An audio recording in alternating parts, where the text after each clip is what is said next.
Resistance GB. Oh, Resistance. Have I met you somewhere? Covering the freedom protests during the lockdowns, maybe? Yeah. Yeah. So you're an online channel? Yep, which means we're not Ofcom restricted, which means that we can actually go out and cover election day. YouTube. Yeah, we're live on YouTube now. Yeah, they was it soon they're going to try and regulate YouTube with Ofcom. I don't know if it's came into place, but there's legislation going through giving the Ofcom internet powers. Yeah, it's the Online Safety Act from last year, but it does have a weird proviso in it for someone who's called a recognised news publisher. So as long as we jump through their hoops, we should theoretically have special protections. Yeah. So long as we've got a complaints procedure, standards code, have multiple people, be incorporated, and and also have a public address. But if we have done so, then we should be safe. Hopefully. Although we know that Ofcom's corrupt, isn't it? Yeah. Look at what they've done to GB News. Ofcom is the most corrupt regulators. All their decisions on telecoms regulation are completely in favour of telecoms companies. They just left it, don't they? Yeah. They've never done anything to improve consumer competition. We've got 4 mobile networks that don't work. All of them don't work properly. O2, who I'm with, is by far the worst. But they have gaps everywhere. And you can go through the complaints process. If you take it to the ombudsman, as I've done, then you just get Parrot 2.2 of O2's terms and conditions says that they don't guarantee a service anywhere. So you can have a product that doesn't work, you're paying £30 a month, and you get no coverage. Are you local here? No, I'm sorry. Oh, okay. Well, there seem to be internet gaps all over here because I've had an absolute hell of an experience. EE. Yes, I mean, the reason I'm with O2 is because they're the best network around my home. Yeah. The EE is the worst network around my home. And EE claims EE is quite good in towns, high density towns, and they get very fast data speeds. But I think if you go to mixed with countryside and London, then Vodafone's the best network because Vodafone's paid for it. O2 is without a doubt the worst network because RouteMetrics has come in, because RouteMetrics does these evaluations of all network, and O2 has not won a single network award ever. All the other 3 win network awards. But the big question is, how have you guys been finding the reception with people in Clacton? That's what everyone wants to know. Well, fairly positive overall. Yes. What sort of percentage would you say are coming out for Nigel as opposed to Nigel? Well, I think over 50%, which is obviously. You think he might get over 50% of the vote? That's how it breaks down. Obviously, on the first place, you don't need 50%, do you? Hopefully 40% will be enough to see him elected. 40% depends how the votes break out. But if 50% of people are voting for him, that's going to be good, isn't it? Yeah, I think the votes vary a lot by different areas. I think we'll just have to see how it comes out. We will. I think the latest opinion polls, I think they were getting 40%. The gap's quite big with the other parties. So you think he'll take it? Yeah, I think I'm pretty confident he will. Yeah. Beautiful. He will be here. Okay, Thank you, great. man. Good luck. All right. So you've had some, have you? Yeah, we've got resistance2gb.org, and then we're live on YouTube at the moment. Okay, I haven't heard of resistance. What's the proposition of resistance then? What are you resisting? We cover anyone resisting and fighting for freedom. Okay, right. Yeah.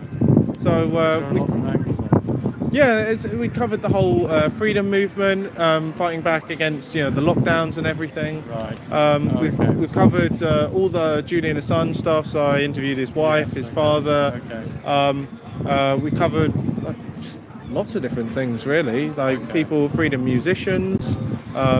Covered Andrew Bridgen, who's been standing up in northwest Leicestershire. I've chosen Leicestershire. Just on the line, you're not on preview or anything. Obviously, GB News is on preview. No, we're not on television.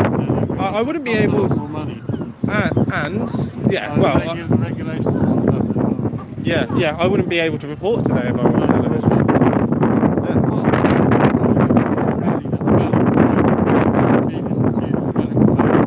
I was down here yesterday. BBC News last night. So in the BBC News, they gave a little clip where they showed the rally there, and then I watched the whole half hour. They did not show the rally.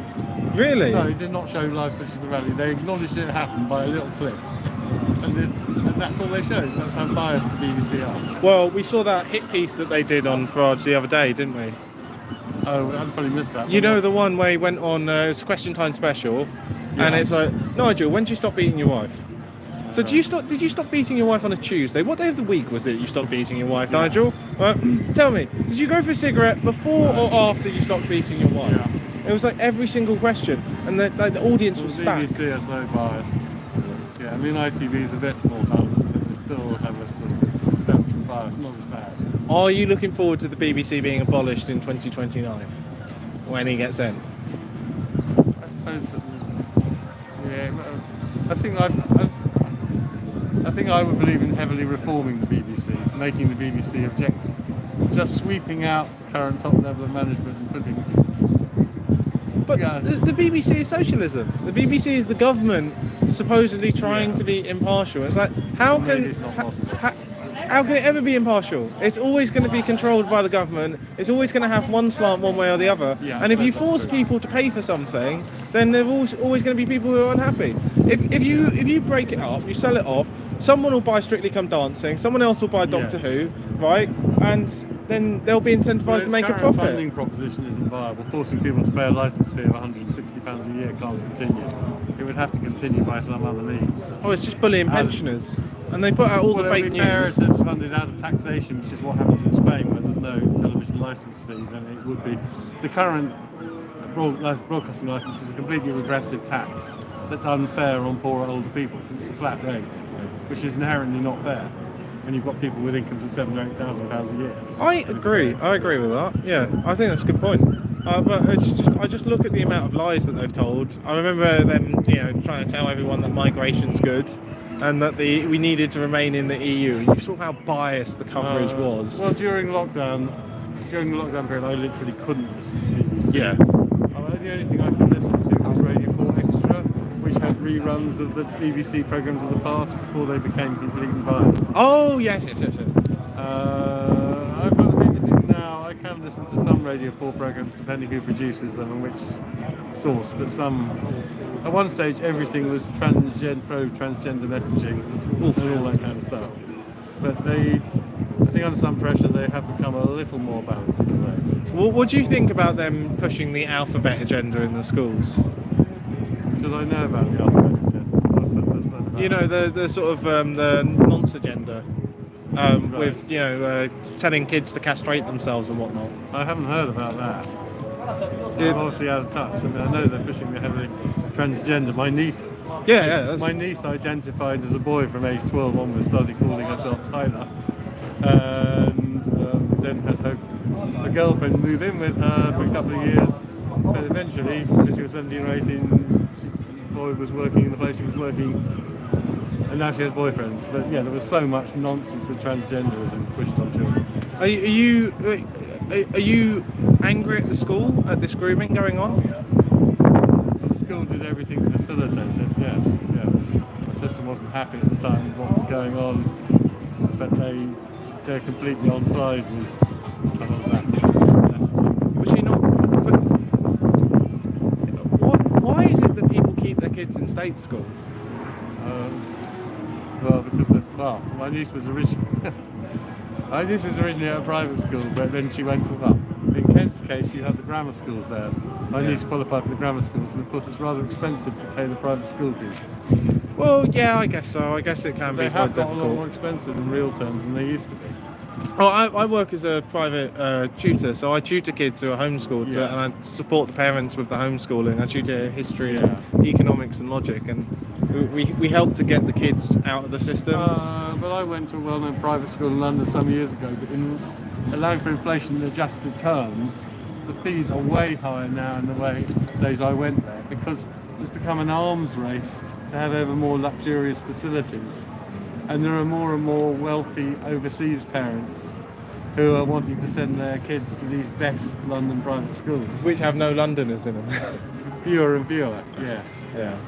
Well, yeah, that's the thing. I think the problem is with the government regulation, it's a barrier to entry into the market. Yeah. Therefore, you setting up one of these schools afresh is basically impossible, especially if you don't want to push the agenda. Yeah.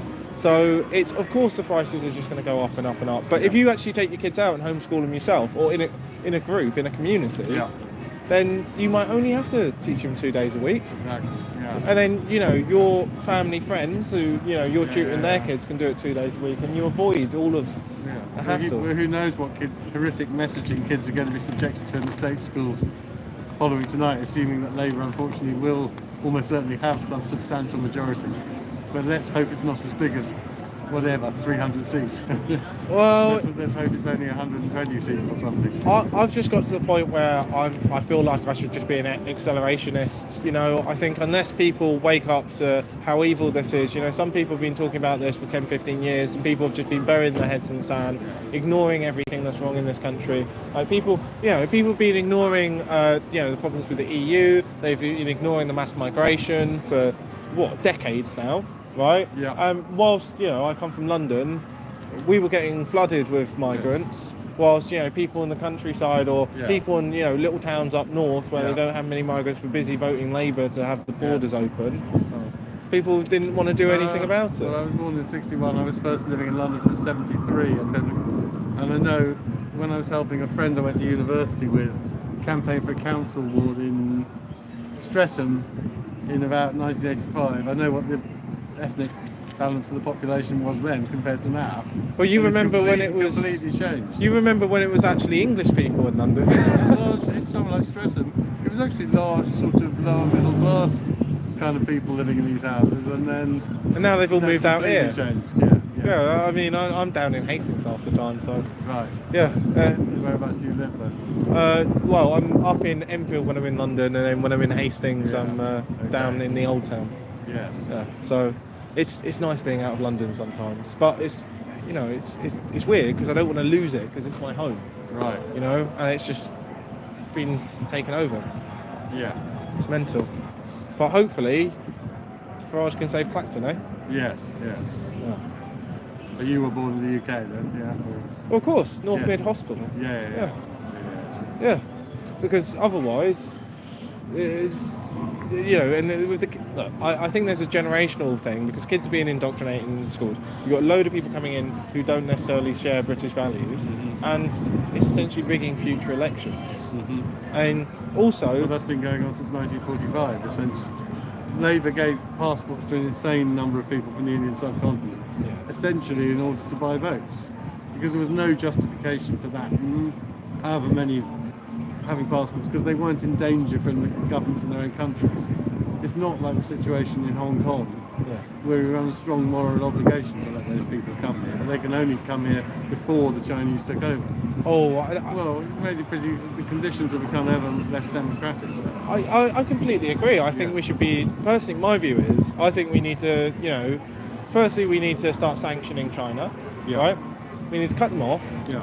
In the case of any conflict, China has no access to oil, so they'd just collapse instantaneously. Well, we need the return of Hong Kong, and we need to, you know, choke China out until their, you know, communist regime collapses. And we should, you know, have Hong Kong back as a colony, just like we've got Gibraltar, and they're perfectly happy. Hong Kong Island back. We had Hong Kong Island in perpetuity. It was only the newer territories that went back. We should just have stood firm. Well, or if you really wanted to be anti-imperialist, which I'm not, you could have just returned it, but returned it to the Republic of China, right? Taiwan. Oh, because they are the legitimate government. Yeah. Although, you know, no one officially recognises them. I think that would probably provoke a major war with China. We've given it to Taiwan. I think we should stand up to bullies. I don't think the Chinese would have dared to go to war with us. Yeah. If we just declared our rights to it. Because the original airport wasn't Hong Kong Island, it wasn't Clacton. We could have made it work. We could have, you know, look at what they've done in Dubai. They've started building islands out into the sea. More land could have been made. Big desalination plants, small desalination plants as well. I think in case they try and take out the big desalination plant.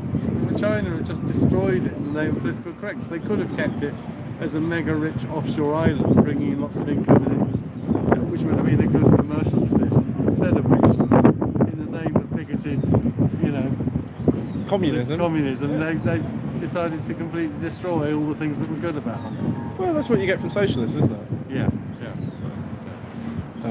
Right. Tutoring kids about history, it's honestly, you start teaching them about socialism, you're just like, here's the death toll here, here's the death toll here. here's the death toll here, and you teach them how to do the graphs, right? You say, okay, when you fix the price, right, so you fix the price here, here's the quantity demanded, here's the quantity supplied, okay, right, what's this? Okay, that's a surplus. If you fix the price down here, below the equilibrium, here's the quantity supplied, here's the quantity demanded, what's this? And they go, yeah, they say, oh, that's the deficit. And I'm like, okay, what happens when that deficit is of the staple food of the country? Yeah. Okay. Holodomor. Right. People start starving. So what subject did you study at university? I did politics and philosophy at Manchester. Yes, I did politics and economics. At Exeter. So yeah, economics is. I like my economics. I was going to do economics, but I ended up doing philosophy. Economics wasn't taught too well at Exeter, so no. Basically, I like the interesting economics courses like economics and social policy. We have political economy, but macroeconomics is just excruciatingly dull, really. I don't think we had a bad teacher, so that made it seem that way. I completely understand. I mean, I hated, my course at university. It was a complete waste of time, I mean, have you read Mises? No, I haven't. Hopper? Yeah. No, not really. Rothbard? Which one? Rothbard? No, I don't think so. No. Hayek? Yeah, Hayek, yes. Oh yeah, okay, cool. When I did my politics A-level, people like George Stuart Mill and Rousseau and other people, philosophers we went. Oh, Rousseau's evil. He's basically Plato reborn. What were another three? What were the others? I'll come to them in a minute. Yes. I don't know, Mill. I like John Stuart Mill, but in terms of economics, I highly recommend if you have studied it in the past, to read Ludwig von Mises, right, and the rest of the actual Austrian school. So Popper, Rothbard, they're absolutely excellent economists. Sure. Okay. And I recommend everyone watching to read Mises. What's the current viewership of your channel then? Guys, what do you think of reform? What do you think of reform? Nigel Farage. Nigel Farage, you like or no? Okay, they've got no clue. No. I think they're tourists. Well, no, I think they're just part of the political generation. I think they're locals, unfortunately. I thought they had an accent. Oh, really? I don't know. Okay. Maybe my ears are deceiving.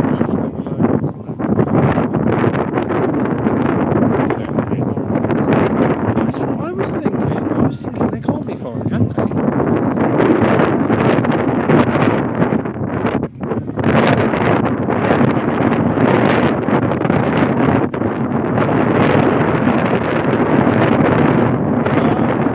Yeah, I mean, sunny weather.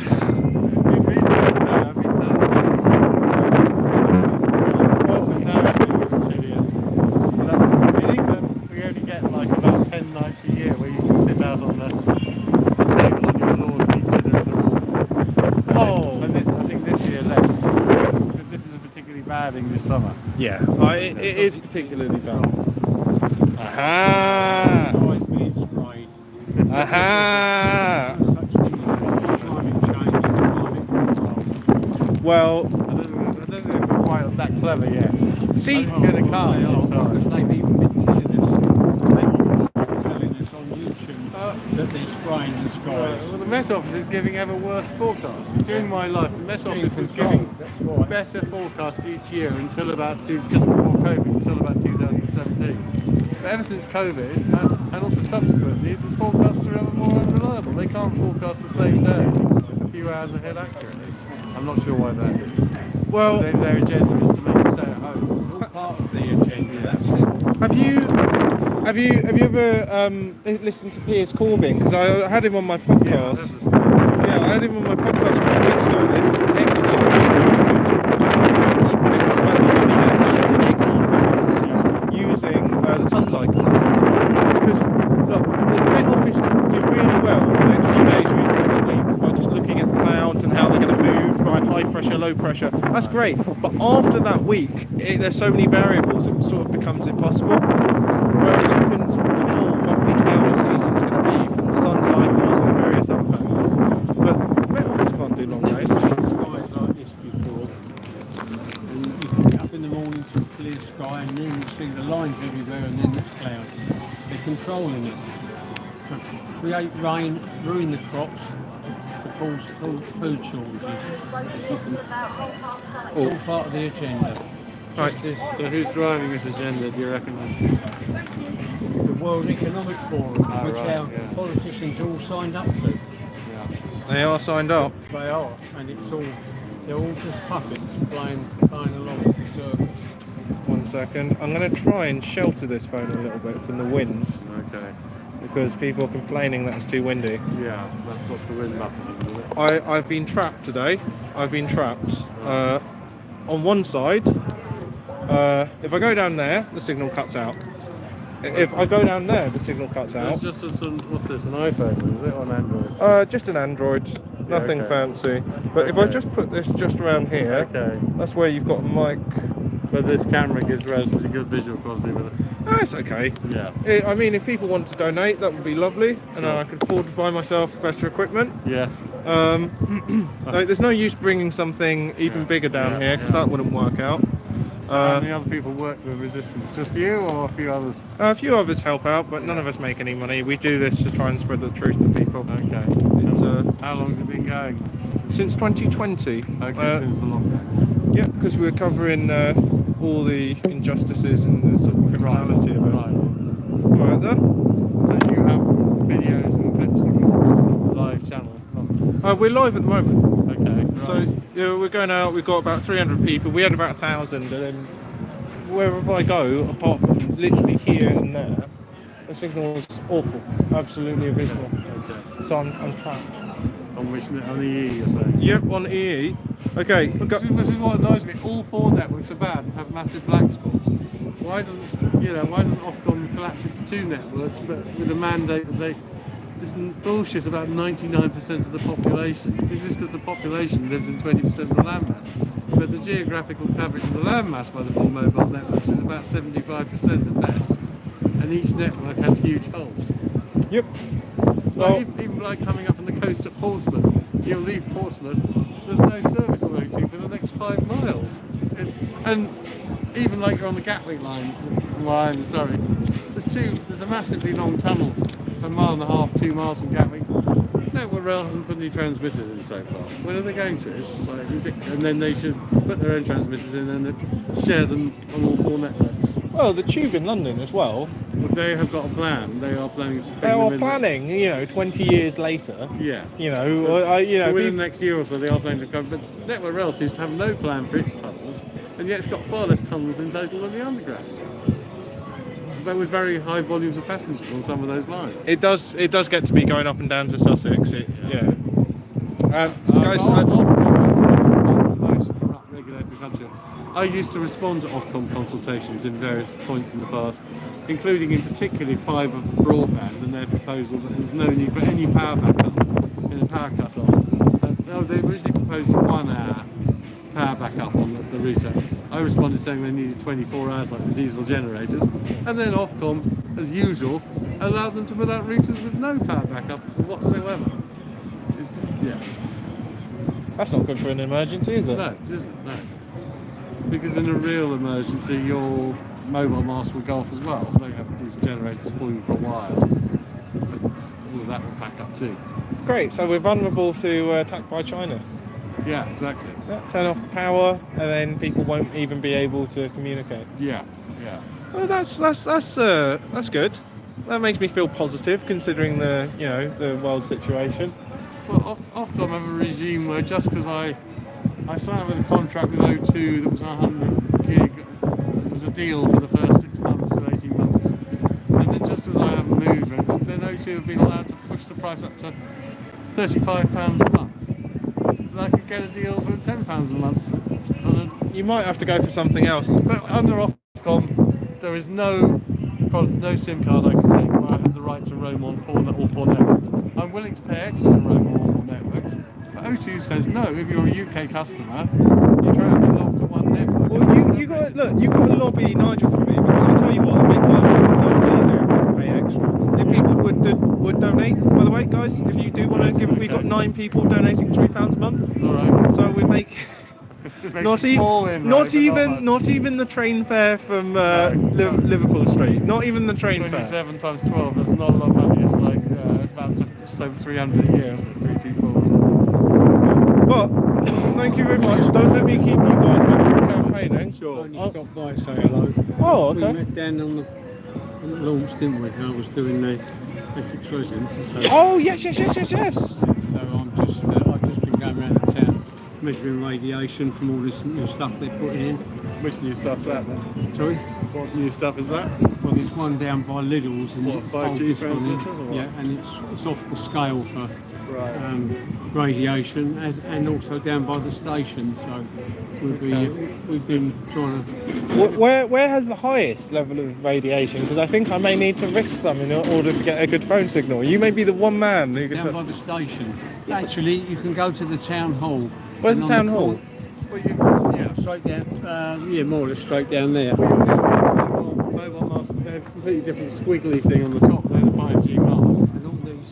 But they're never on all 4 networks. They're only on two of the networks at best. Oh wow, like proper kit. Because EE and 3 work together, and O2 and Vodafone work together, but there's no masts for all 4 networks.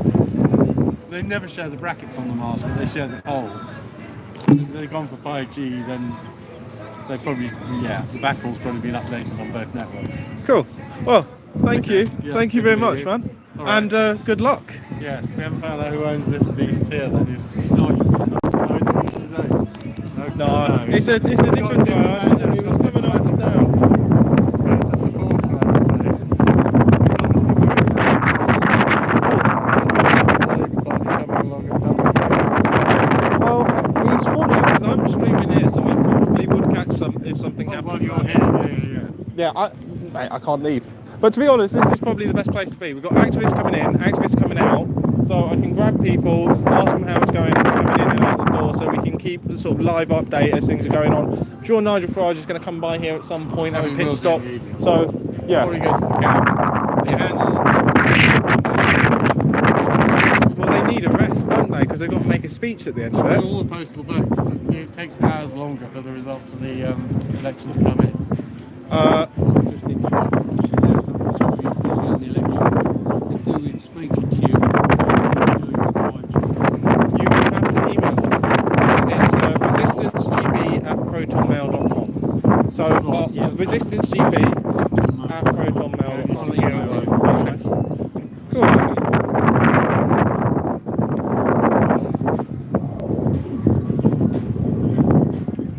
Hello there. What do you guys think of Nigel Farage?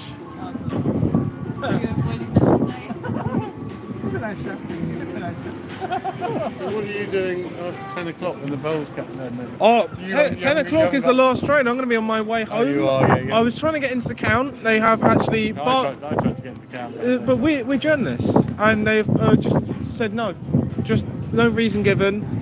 We've submitted. We've got standards code complaints procedure. We're a recognised news publisher on the Online Safety Act. Nothing. Who did you request it from? The local council? Yeah, from Tendring District Council, which covers Clacton, and there's one other constituency next door. And the acting returning officer has clearly shown their partiality towards the mainstream media and barred us as independents from being down there. And they've asked for verification that we are a member of organisations that require censorship, which I think is disgusting. They shouldn't be doing this. It's utterly unacceptable. We should be able to go down there and any other media out there. So we should be having a free press in this country. I understand if you maybe want to have some sort of lottery, if it's that packed, say okay, well some of you get in, some of you won't. But the fact that they're just preventing us is disgusting. No, it's quite nice. There's very few places you can go for an. Well, yes, it's a shame there's no kind of supporters of Nigel or some other party because we can't get into the count. There's no other than go and hang outside the cold streets around the counting centre. I wouldn't be able to get back to London, to be fair. I would have had to have slept overnight. Wait till the first train at 6 in the morning or whatever. Yep. Oh, I want to grab these two. That's okay. Guys. May I ask, what's the reception been? How's it going? Fantastic. We're very optimistic. Very optimistic. But we still need to get all the votes out. It's very important, every last vote. And For Nigel. what sort of percentage are we saying? We don't know yet. We don't know. We just do not know. But we do know we need to get every single vote out so everybody will support reform, get some decent equality for once, for Nigel, and get ourselves to the polling station. Cool. Good luck, guys.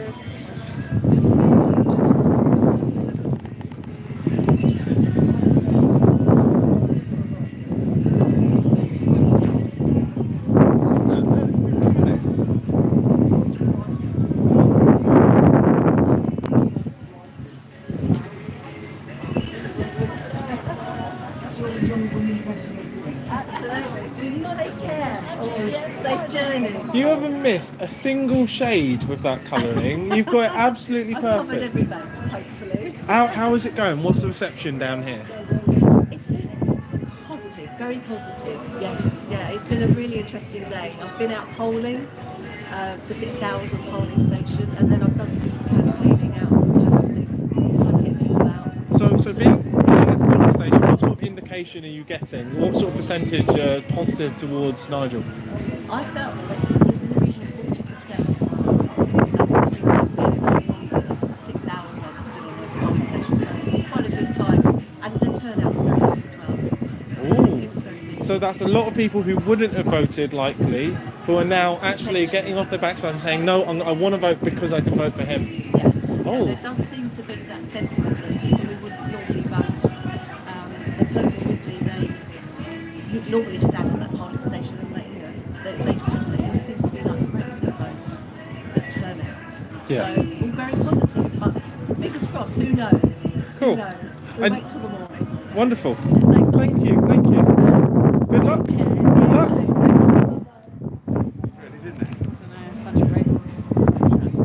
You alright, guys? What do you think of Nigel?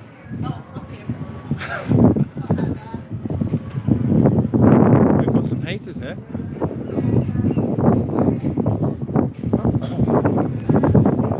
So we're hearing lots of positive support for Nigel Farage. We've seen a couple of haters, but the kids especially have been overwhelmingly in favour.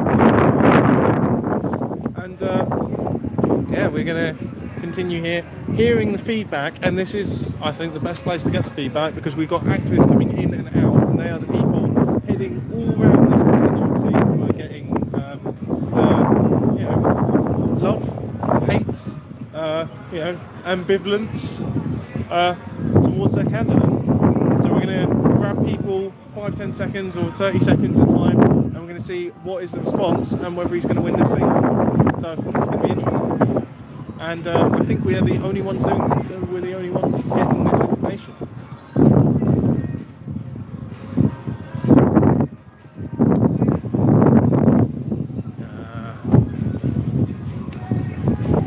People are saying the wind is a problem. We can hide from the wind.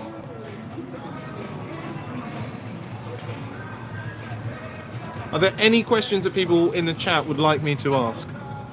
We're now out of the wind. Unfortunately, we are in a wind tunnel here. Yeah, you can see from the flags how bad the wind is.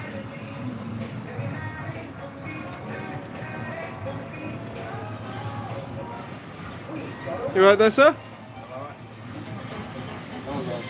May I ask, what do you think of Nigel Farage and reform?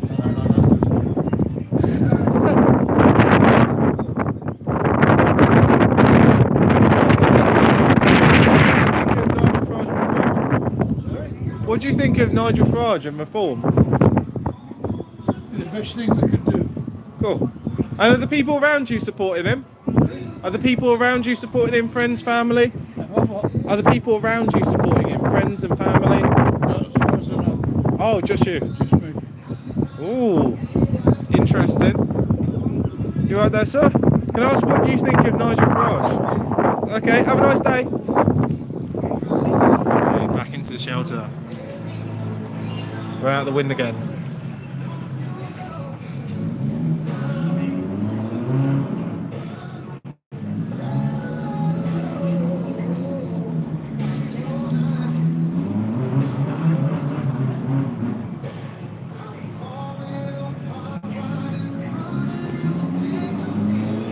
Rob Mule is saying only 5% of voters are voting because of their policies and 48% are voting to get rid of the Tories. That is as of one of the polls from YouGov. I think I saw that the other day. A lot of people voting for reform. A lot of people. Get inventive with the mic. I can't get any more inventive with the mic, I'm afraid. The mic is as what the mic is.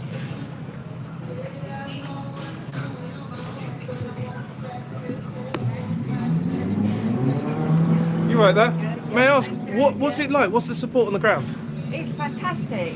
I've never known so many people go to the polling stations in all the time I've been voting for I'm a Brexit, and the response is amazing. So I think he stands a very good chance. So are there a lot of people who wouldn't have voted, a lot of people who would have been apathetic? A lot of youngsters more interested. Obviously they're not old enough to vote, but if you look at Saturday's meeting, there were a lot of youngsters there, and my grandchildren, they came and all that. So there's a lot of interest in what's going on. And you're a local?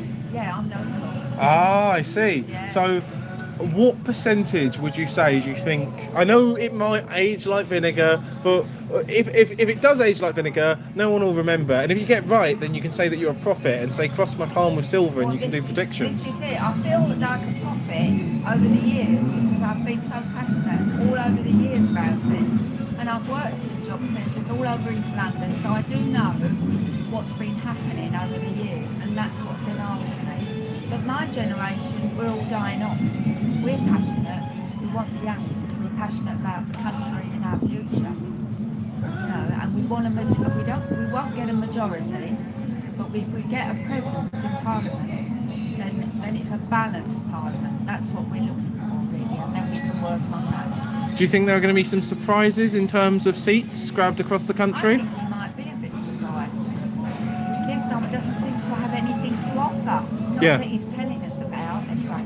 Well, one person in chat was just saying people are voting, against the Tories, not necessarily voting for Labour's policies. There's a poll and only 5% said they like the policies. I don't know. I just think people are losing heart that when people promise you things, it doesn't happen. And because of Brexit, we pinned a lot of our hopes on the Tory party and Boris to start with, but it all collapsed. And I think some of it was due to lockdown. I do think that as well, and that made a big part in things. But yeah, so we're giving them another chance, if you like. This is our last. I feel it's my last chance to make a difference. Oh no, you've got a few more years in you. It's been very stressful the last 10 years. I don't want to have a lot of stress. I just want to do my best for my grandchildren and the children to come and the children around me. So what's your pitch to anyone who's thinking of voting reform then? Like, voting for reform, vote for change and the future. Because if we vote, if we get a Labour majority, we're going to go backwards. We're going to slide backwards. Well, thank you very much, and don't let me hold you up. You've got lots of good work to do.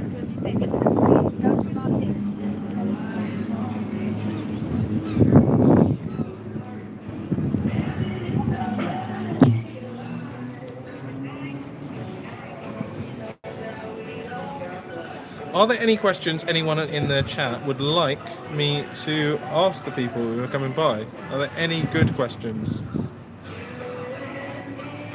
Bazza too, saying the kids love him. My son's primary school are shouting Nigel.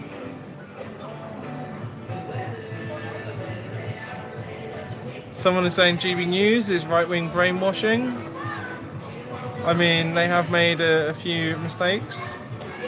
How many seats? Well, I just asked that lady how many seats. Personally, I'm of the view. I'll switch back around the camera. I'm of the view. There was a poll that came out. I think it was last night or today. I think it was last night. Yeah, the regulations say last night. It's a poll last night. The poll was by a polling company, part of the British Polling Council, so they're meant to be regulated, they're meant to stick to certain rules, and they came out with something like 27% for reform, because they used a virtual voting booth, and they found that people who said that they were going to vote Lib Dem actually ended up voting reform in this virtual polling booth. So there's this idea of these shy reformers, these people who want to, keep under wraps, not let everyone know because they're scared, because they might be blacklisted or something like that, for voting reform. So I think there are going to be shy reformers, and what I think is there's a big mistake with the polling companies, because polling companies aren't polling for the Workers' Party. So the Workers' Party are going to get a lot of votes primarily in Muslim areas. Given that, they'll be taking a lot of votes off Labour, because Labour generally they go for generally Muslims go for Labour. Therefore, I think we're going to see upsets where the Labour vote gets chopped off. but it's only in the seats where the Workers' Party are running. Alright lads, what do you think of Nigel Farage? What do you guys think of Nigel Farage?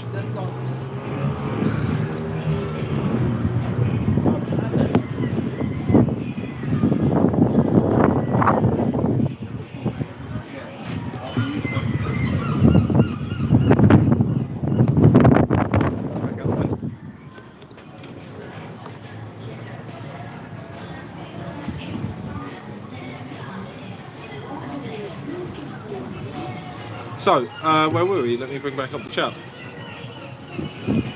Yeah, so I think there are going to be some real upsets where the Workers' Party is. It's not been motorway, the arcade want to move their car out. I think Galloway's party isn't going to get that many seats, but I think they do have a good chance of, you know, having a few upsets, particularly in towns like Rotherham. I think the Reform will take Rotherham. That is my guess, given the fact that there is no Tory candidate in Rotherham. So, because a lot of people still voting for the Conservatives are voting out of fear, it's my belief that those candidates who are voting based on, those voters who are voting based on fear would actually vote for Reform in a lot of cases. Farage is the most popular politician according to the polling. All right, guys, what do you think of Reform and Nigel Farage? What do you think? I think they are probably the best vote that you can do in most constituencies. Yeah. What do you guys think? I voted Reform back in where I live in London this morning. Right, okay. What about you? No, I didn't vote Reform. Been doing a little bit one policy party. Oh man, I've read their manifesto. You know, they're going to get rid of all the subsidies for the energy, for the so-called green energy, which means that we'll go back to cheaper energy again. They want to build nuclear power plants, which will mean everything will be cheaper because everything needs to be transported. Migration, off the scale. People spending like half their rent on, half their income on rent. That's mad. Okay, so it's really hitting working class people and push down the wages. Migration. I mean, you can point everything at migration, can't you? And you can point to one group of people and say they're to blame for everything. Do you know what I mean? Is it not really? It's supply and demand. If there are loads and loads of people who particularly want this street, right, to live on this street, then house prices will go through the roof. Right? If you have a really small town, everyone wants to live in it, then the house price will go through the roof, and you have all these like houses getting divided up, and it will be a strain on that little town. Yeah, if you have that with a country, what are they building? Something like 50,000 houses or something. They're not building enough houses, 100%. That's why I didn't vote Conservative or Labour either, because I'm just disillusioned by all of them, really. I mean, but Reform haven't said anything that's touched me enough to make a jump to a party that, predominantly seems to spend a lot of hate. What sort of hate? Well, I mean, I went down there last week, and there is the element of racism. I was surprised yourself that you said you voted for Reform. So I've been down here multiple times to cover this election. I was down here last night when he was doing his speech. I don't know what he's on about. I've heard him talk a couple of times, and he wouldn't condemn, statements that have been made that were clearly racist and homophobic. He wouldn't condemn the people who had said it either. Which statements? The statements that were made down here again. What, that actor? Which one? I mean, I had a canvasser knock on my door a week or so ago, and I got the same sort of, What, the Channel 4 plant? What? The guy who was an actor, right? He talks like this. He says, "Oh, hello, I'm an actor, and I'm very well known for my rough voice." And he goes, "Right, we need this lot out of here." Right? You see this guy going around, "Right, that's it. We, line them up and shoot them." Right? And you go, "Okay, well, there's literally a video of this guy showing that he's an actor, showing that, showing that that's his speciality of being an actor." And Channel 4, who are known for just faking and lying. He knocked my door. Look, I've interviewed. Like, I'm literally interviewing people as they're going in, going out. Hello there. Renegade TV. Resistance TV. That's it, yeah. Oh, thanks, man. Love your work. Thank you. Is he meant to be a racist as well? Is he meant to be a racist as well? I'm just disillusioned by all politics in this country, really. And Nigel Farage. I mean, there are a lot of good points. The one thing I would say I like about him is, out of all the politicians, he's probably the one person who gives a straight answer and actually answers yes or no. So, you know, I could take that. But Him and Galloway the as party, well. I don't really know enough about the party, really. So, I'd say, I know it's too late, but I'd read their manifesto. They call it a contract with the people, whatever. I read it when I've been going through the different manifestos, different parties. I read it, and it's the best manifesto I've ever read. Genuinely, you know, genuinely. My main issue with it really is the stop and whether search. they're actually doing, you know, whether they're actually fulfilling any of it. Well, they won't be able to Anyone fulfil else. any of it, but it's about whether they're going to push for it in Parliament and they're going to vote in line with it. Because the only one who can actually ever fulfil anything is the party that wins. But are they going to push for it? So you don't think a year down the line it'll be a conservative? I mean, it's always a concern because you can never fully trust anyone. You can never fully trust any politician. But I think you have to vote for. My line is, I would even tactically vote, but my thing is, I have to vote for the person. They have to be someone who's going to make the country a better place. So people saying, "Oh, out of fear, vote for the Tories over Labour." Voting and tactically voting for Greens, but what's the point of voting for someone who knows not going to get in? So, I mean, I do think reform will probably get in Clacton. Yeah, I don't know. Let's wait and see. Yeah. Well, do you know what? Right, you're local, yeah? Yeah, I'm Clactonian. Well, I was born here. you're one of the few people who's not down from London. Yeah. Well, who knows? Maybe this time, next week or over the next month, you can end up going down to an MP surgery and sitting down across from him, and you can actually speak to him. Surprised. Yeah. I mean, the one thing I did look on the ballot sheet was the first thing I looked at was where the people came from. You know, I mean, Yeah. Labour candidate come from Lambeth. Obviously Nigel, I'm not sure if Kent, is it? Yeah, I think he's Kent. I'm not 100%. And there was 2 or 3 from Clacton. Local people want local people, I think, who know about the town and who care about the town. Does he care about our town? Only in that he thinks he'll get in here because Douglas Carswell got in with UKIP. That's true, but if he's someone who might do well for the town, for me, for me, the local factor is a factor, but it's not the biggest factor personally. Like I'd happily vote for someone who's out of town, but only if I thought that they're fighting for the right values. Who's out of town, who's only using our town to get into Parliament, and who don't really care about our town, because he don't know our town. He knows that Clacton's a good seat for him. He knows he'll get a seat with Clacton, and he's 7 times been trying. Oh, Clacton, I can get in Clacton. That's the only reason he's here. It's not because he cares about Clacton. But do any of the other politicians care about Clacton? That's debatable. What if he cares about the country, but then Clacton is his avenue for caring about the country, including Clacton?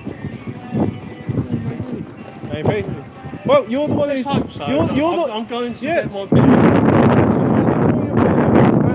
Mate, you should probably go down and meet him in 2 months if he wins. Maybe I will. You should. Maybe I will. You should. I think he probably will win. I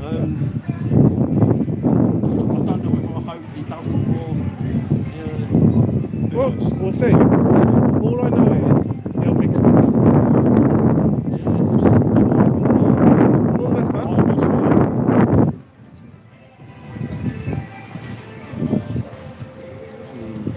So we had quite a nice man there. Did not vote for Mr. Farage, but he seemed like he's open-minded.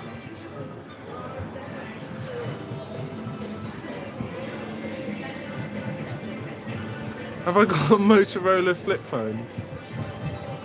Someone said Steven Seagal. Okay, I've got to give it to the chat. I'm in Clacton, says Lost Scotsman, vote reform. I know the world isn't going to change for us, but well, who knows? Who knows? Every big change that you want has to start with a small step, doesn't it? Steve Gillum says his father was a toolmaker. Clacton is dead, says someone. Get out of the wind. Okay, I'm out of the wind. Someone said they voted reform. Many people saying they voted reform. People, you will need your IDs in order to vote. You will need to have some sort of photo ID, whether that's a passport, driving license. It's not the best thing having to have an ID. At least, if it can wipe out some of the frauds, I guess it's acceptable. Awakened Starseeds Crystal says reform's the only way. I don't actually agree. I don't think reform is the only way. I think that reform is one avenue. I think there are independents out there. I think there are, there's a Heritage Party as well. There are even people like Heiko Koo, who's in the Workers' Party, so there may even be different people, even if you don't generally agree with certain parties. In the whole, you might agree with one of their candidates, because I know if I lived in Heiko's constituency, where's he going for? I think he's going for Putney. If I were in Putney, I would have to vote for Heiko. I'd be voting for him. This is an important factor. So this election is going to be extremely unpredictable because of the voter ID. Because someone's just said more conservative-minded voters are more likely to have IDs, and that is true. That's true. More people with IDs are likely to be right-wing.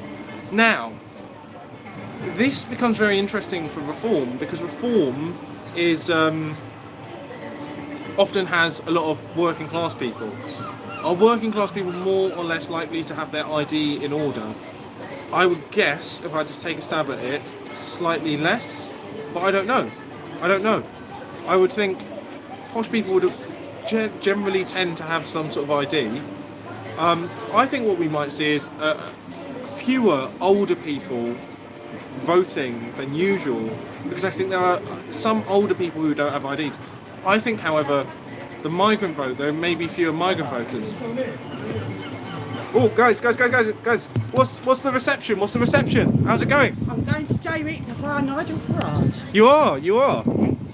What's the reception? Vote reform. What have you heard? Are people generally supporting him, I'm you allowed think? to say nothing. Oh, secrets. Reform. Is Nigel coming back to the town centre? Do you know? I'll be back.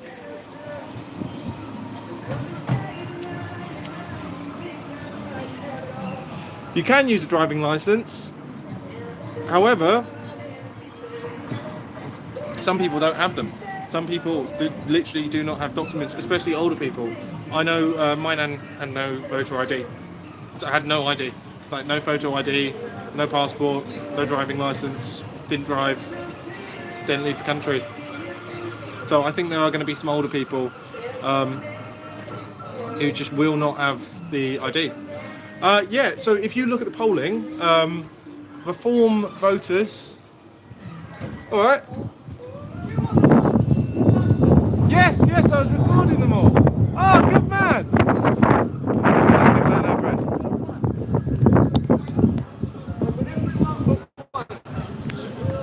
Oh, 1 second, let me just flip this around. How are you? Absolute pleasure. Yeah. I am good. Excellent. Because do you know what? Another thing that convinced me. There's a young lady who works in here, and she's only very young. She's got angina. And she had a cardiac arrest. So long in that? She had about a year and a half. So go to jail for a year. So may I ask who you're voting for in this constituency? Do you know how long it's going to take? Because I've got me dinner at 8. I want to get half an hour. How long does it take to put your vote down? 2 minutes. Oh, I'll be in. Yeah. Don't show your bank card on. No, not that. No, there's like. I got me driver's license. Yeah. So yeah, you literally go down, tell them the name of your road, or at least this is where it was in London. It should be the same here. tell them the name of your road. They'll send you to a certain desk. Then go in and you give your house number on the road, and then you give your name, and then you show your ID, and they'll give you your ballot paper. And a lot of people are saying use pen, not pencil, just to stop any funny business. Yeah, of course, yeah. Yes, I thought I recognised you. So what's your take on all of this then? On what? How many people around you are supporting reform? What's the, Everyone that I know. He goes down, my local pub's the 3Js, I live 5 minutes down the road. Nigel goes down there a lot. 3Js, is that way? Yeah, Jaywick way. Yeah. He goes down there a lot, and everyone that I know is fighting for him. I don't hear anybody saying any other one. I've met a couple of people. Have you? But I wouldn't say the majority. And all the kids, it's weird, whenever the school kids are walking past, they're all massively in support of Nigel Farage. Yeah. Fresh air. So it looks like if he gets in here, he's going to have voters forever. Even if they bring in the vote for 16, it looks like he'll walk it. He'll walk this anyway, in Clacton. Be our member. And he ain't going to be quiet, is he? You're going to know he's there. Yeah. You're going to know he's there. Are you looking forward as a constituent to actually being able to go and meet him and sit down in a surgery? So he'll be your MP, so you'll be able to go sit down and say, these are the issues I want addressed. I don't think there's any issues he don't seem to know about, because down the pub with all of us lot, we talked about them all anyway, so he knows. And I was actually on Jeremy Vine with my dog, because in the background while he was talking to Nigel, down the J's. I was down there when he first, the day he did his big announcement down there at the pier. I was down there, and honestly, the mood was electric. Last night, were you down last night? No, I was working. I was down there. I see them all coming past. Ah. Yeah, but I was working. I was down there last night, and the mood was electric again. He came in an armoured car. It was. I know it didn't have a gun on it or anything, but it's like a tank he rolled in on. What was it? Ice cream proof or whatever it was, milkshake proof or something. Yeah, so they have to have shot upwards. Over the top, yeah. Oh, I feel sorry for his security guards. I see him with their earpieces and their eyes is just going. They've got to be, and they've got to be 100% aware. The problem is that Nigel is high profile. So when you're high profile, these things. Anyway, I've got to get back to my casino. Nice meeting you again. Nice meeting you too. See you later. So, what's your name again? Wilsey, Jerry. Nice meeting you, Jerry.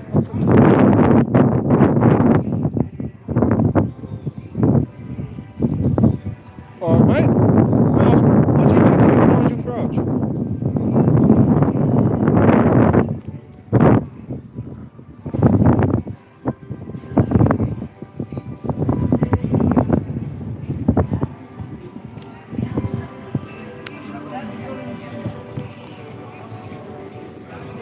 You right there, ladies? Sorry. That's okay. Okay, back out the wind, back out the wind.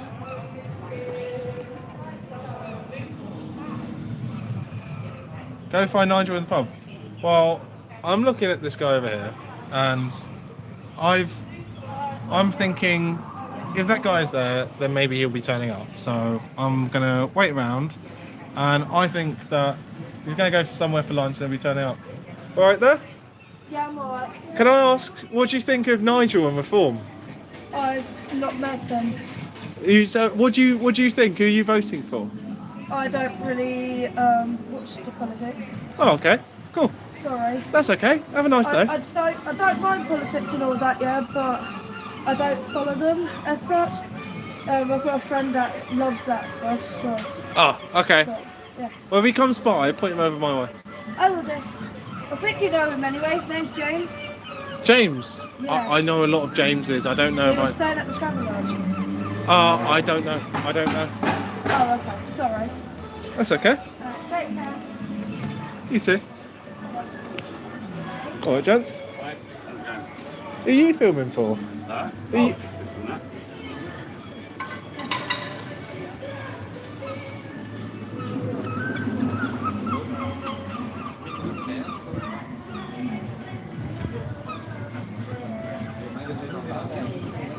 Oh no, that end of the street, that's where the signal's not good.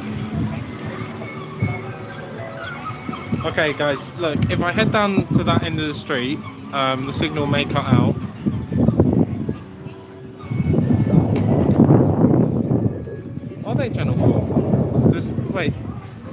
recognise the presenter? No? That is Channel 4. Can anyone confirm? I don't have the means to confirm myself, so I don't know if.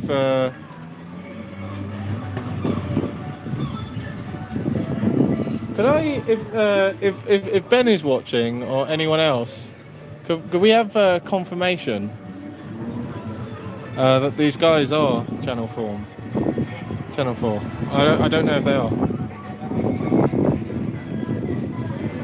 I can't check without taking down the stream. Someone's saying they're not Channel 4.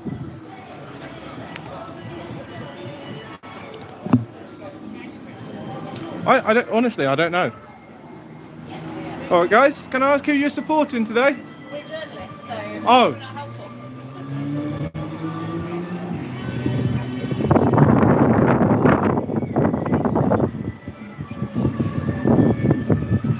If the guy said this and that, I don't think he's going to tell me who they're working for.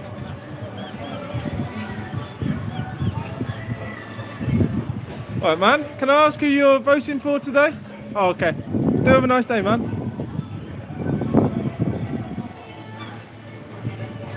So, who does that come Reform guy. Huh? The Reform guy. So you're press, are you? Yep. Who Resistance you working GB. for? Huh? Resistance GB. What's Resistance GB? We're an independent online outlet. Recognised news publisher. Beg your pardon? Recognised news publisher. A news publisher. Resistance UK, you said? GB. GB. And so who are you guys then? No, not GB News, no. Is this the headquarters? This is the headquarters. You work in the headquarters? No, You don't I work just there. told you of independent press. Resistance. But this is the best place for signal. Strangely, but useful. What type of signal? Internet signal. Oh, yeah. Oh, you're live? Yeah. Oh, okay. Oh, come on. You're not filming us now, are you? I am filming you. You shouldn't. You should have asked my permission. You don't have my permission to use it. We're in public. No, you can't. What if I don't want you to use my material? You can't use it. It's not your material, it's my material. No, but you haven't asked my permission to talk to me. So please don't use it. I strongly suggest you don't. What? Because you need my permission. I don't need permission to film in public. It's You need English law. permission to film me. To speak to me about my opinions. You need my permission. Well, You can film I've it. got a big camera here. It's a I bit. know you have. All right, well, I- please I- don't point it at me. Okay, I'll point it over there if you don't want Thank me you. on That's camera. good. Why don't you just turn it off? So this is the reform. This is the HQ. No, I'm giving you guys. I'm answering your questions, but who are you guys? I Who are work you for a company called HB Films, my own independent film company. Oh, cool. Are you outsourcing to one of? I'm just doing some of my own personal thing. Yeah. Well, So this is the HQ. What's do you know what the plan is? Just here to see what happens. yeah. I mean, I came down last night. There was a big event down there at 6 o'clock. We covered that. Made a couple of videos. They're blowing up, and they're doing really great. Good. I was live streaming down there. That was great, and I've come down today to live stream, and then I'm gonna head back late in the evening. Great. Well, I hope you have a great evening. Oh, so the polling stations are closed. Yeah. I'm going to have to head back before I'll miss the last train back to London. So I would like to go to 10 o'clock, but I don't think I'll be Are able you on your to. own? You don't have someone relieving you or sticking on because you... Honestly, I've been a journalist since 2020. We specialise in doing a lot of live streams. Less now, but we used to do a lot. Yeah. During some of the protests back in 2020, honestly, there was one where I live streamed straight for 12 hours and 20 minutes. Well done you. You're a stalwart. Oh, you're part of the team then? No. You would have a light. Yes, I would, but it's a bit windy here. I'm not sure how well it works. I'm one of those ones. How's it going? Sorry guys. Is Nigel Farage in the area tonight, or is it because you're not filming because of the election? Well, he may become the MP for the area, so one would think so. Oh, Jesus Christ. I mean, by all accounts, he will, I believe.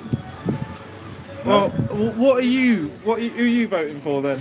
I wouldn't say on camera. Ah, may I ask, what is the vibe? Do you think people? What do you think will happen? I've just come up here today. I don't live here. I've just Where did you come from? London. I get the feeling that I don't think Sunak's going to win. I've got the feeling Keir Starmer, how he's allowed to be an MP is shocking. What is this about, sir, if you we're live right now. I'm from Resistance GB. I'm an independent journalist. And yep, you're live. Yes, my name's Blue. Yeah, go on. What is this going to go on TV or something? We're live on YouTube right now. Oh, YouTube. Yep, we've got about. I don't even know what my. Everyone voting for Keir Starmer should ask why he allowed Jimmy Savile to get away with being a paedophile and done nothing. Why he allowed Greta the Dick to be in charge of John Charles Dementors being murdered at Stockport, being an innocent man, and then she become the head of the Metropolitan Police. All because Keir Starmer. So, no matter who wins, we're fucked. Right.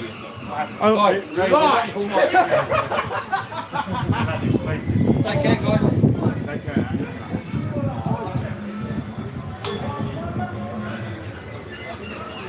Live and direct.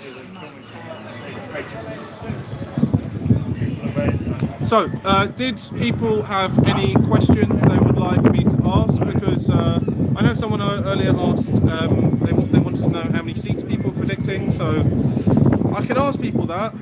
How much, how good you're going to get feedback, how useful it would be, is debatable, to be honest, because people are focused here in Clacton, so you may get a bit of a biased result. If people are saying they're getting great feedback, that may just be because there's been such a great campaign here in Clacton.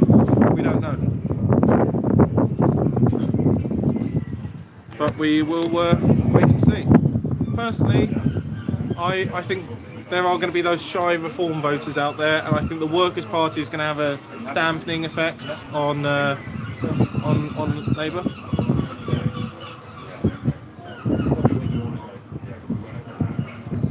Sounds good.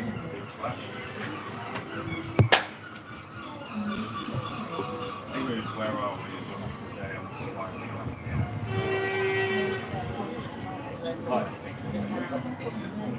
I'm not with them. Is this the campaign office? Yes. Have you not been up there yet? I was here yesterday, but I haven't been here. I saw you yesterday. Yeah, I was at the campaign. Sorry, the rally. Journalist? Yes. Yeah. So you're online, right? Yeah, you're live right now. Okay. What do you think of all of this? What do you think of Nigel, and what do you think of reform? Hopefully, good luck to him. Hope he wins. And I think we need some change, real change. What do you like about him? I think he's a proper leader. He leads the people, people's army. Been out about in town today, so good luck to Nigel. And can I ask, are you a local, or have you come down to help him out campaign? So I'm in the Midlands, so I've got some local work around here, so I'm not kind of campaigning or anything, but yeah, just come down and hopefully we do well. And what have you heard from the people you're working around? Have you heard good things? Are they on board? The people on the street, you go down to the local Weatherspoons and they seem to be giving it a cheer, yeah. Good. And what's your prediction? I know it's probably going to age like vinegar, but if it ages like vinegar, then no one's going to remember it. But if it ages like wine, then you will be the prophet who can now predict all future elections. You're going to be the crystal ball. Prediction for Clacton or prediction for the UK? Prediction for the country. How many seats do you think for reform? We'll go with 9. 9 for reform, loads for Labour, and not so many for Tories, unfortunately. Okay, well, if you see it come out as 9, go on Resistance GB, click the little clip out, and then you are now the new Nate Silver of the UK. Brilliant. Thank you very much. Pleasure, man. How did that come across? That's I wanted to Oh yeah, people were saying great lad, great guy, right? They asked if you were on TalkSport. Have you ever been on TalkSport? I think they are saying you look a bit like Danny Dyer, right? People, thumbs up. So how many people watch this? Right, said Fred. Yeah, that's more of a common one. Yeah. We've got 740 people watching. Yeah, proper geezer. So yeah, you had some nice brilliant. feedback. I'll give you a prediction. Oh, go on, give us the prediction. We've witnessed a revolution today. You've witnessed a revolution. What do you think we're going to see in terms of seats around the country? I don't know. I just know it's been a landslide. It's very important. What sort of percentage have you got in terms of feedback around here? 65%. That's my guesstimate. Wow. Yeah. So that's going to be the biggest swing in the whole in history, I think, or recent history for the last 100 years or something Well, like I'm a that. political optimist, but not 5% off for that. Not 5%. I think it will still be the biggest. Yeah, You look very right. chuffed. What's it you like about Nigel then? He says it as it is. I think he does. Well, thank you very much. Pleasure. And don't let me keep you from campaigning. Finished today. I started at 6. Oh, okay. Well, I can steal you then. No. It's my You got- 80th birthday. Oh, happy birthday! This must be an amazing birthday for you. Absolutely. Oh man. Now we just on the best present in the morning. Which channel are you from? I'm from Resistance GB. We're independent. We're online. Yeah. Non-mainstream. Yeah. Rather than the BBC or Channel 4. Oh, tell me about it. I'm a GB News fan. They're not as good as us, I'd say. But I think if I have to tune into someone, I'll probably have to tune into them. Yeah. Oh well, good to meet you. Lads, what's the news on the ground? How's it going? Are you GB News? No, Resistance Oh, GB. okay. Is it positive? No comment. Oh, we got a no comment. Oh yeah.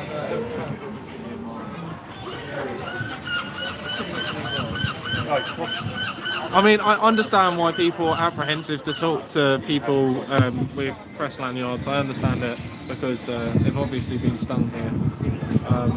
You know, it doesn't help what the mainstream media is doing. It does make people reluctant to talk.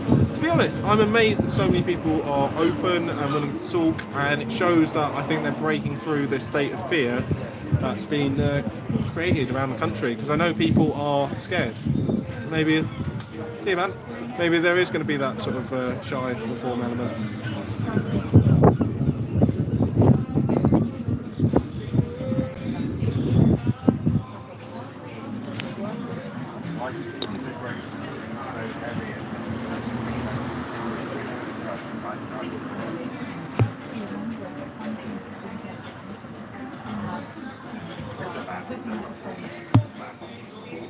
Hello. How are you? I'm very good.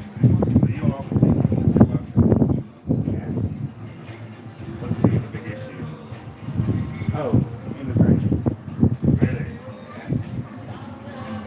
Why do you say that? That's what's on the doorstep. Who's saying that? Immigration. What's wrong with immigration? Look, pretty much it. Is that a big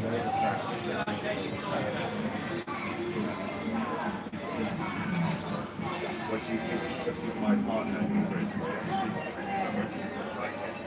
Right, you're integrated, I should say.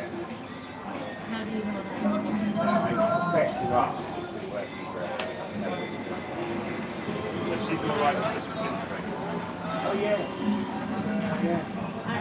So I have about 45 people in my class.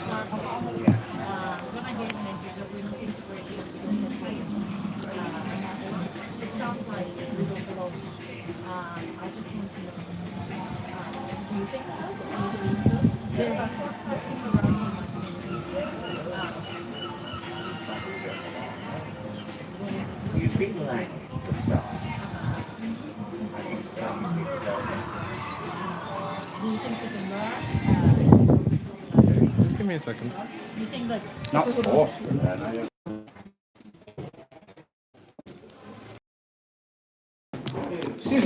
Excuse me. Yeah. Someone on live stream went up. Just take this back up. There is a crew downstairs that appear to be quite hostile, trying to sabotage your activists. I don't know. I'm not 100% certain, but I think so.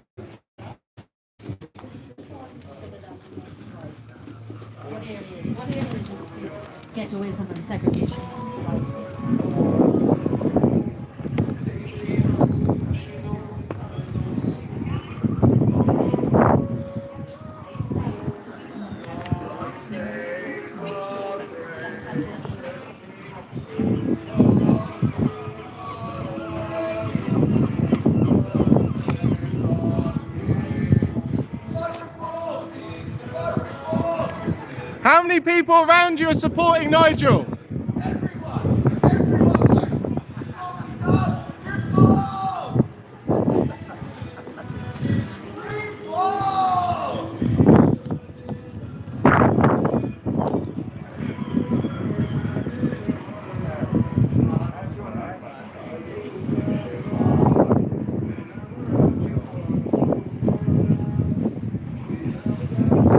What do you like about Nigel then?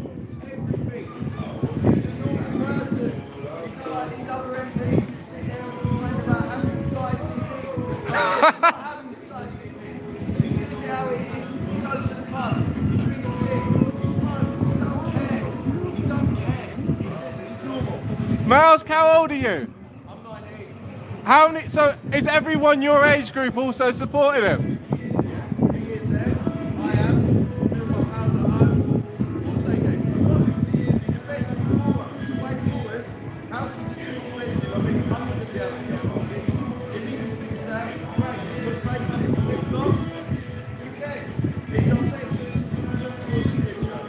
And what do you think of Starmer and Sunak?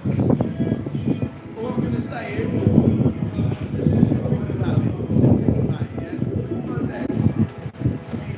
I'm pretty sure he's had some right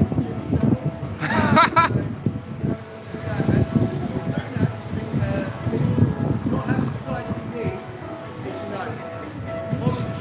it's Slumming it. Yeah, exactly. So there you go. Do you see that video where he said, I've got rich friends and I've got poor friends? Well, actually, no, I don't have any poor friends. I've got friends that are rich, I've got friends that are poor, but I'm not being funny. Who cares? What difference does that make as a person? It shouldn't. What do you think of the mass migration? I don't mind it. Yo, what's up, my boy? What are you saying? Mass migration, it is what it is, you know? I don't really have much to say on that. You don't think we should restrict it?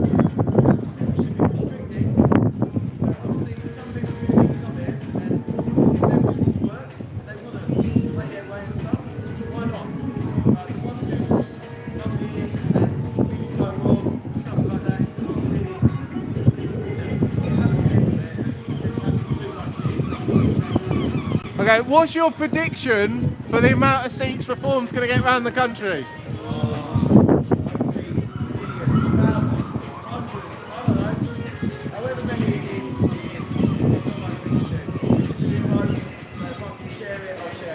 Are you looking forward to when Nigel's your MP and you can actually go to him with problems and sit down and meet him? If I can do that, I will be doing that. But if I can't, Well, if he's your MP in the morning, you'll be able to go sit down opposite him and say, I've got this problem, this problem, this problem.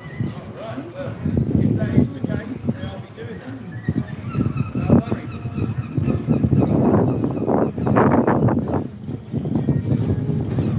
worries. Right, is the signal still going?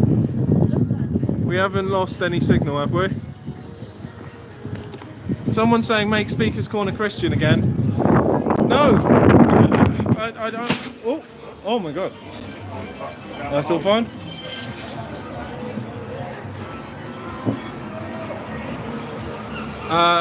No, do you know what? My opinion of Speaker's Corner, just got to say this, I think it's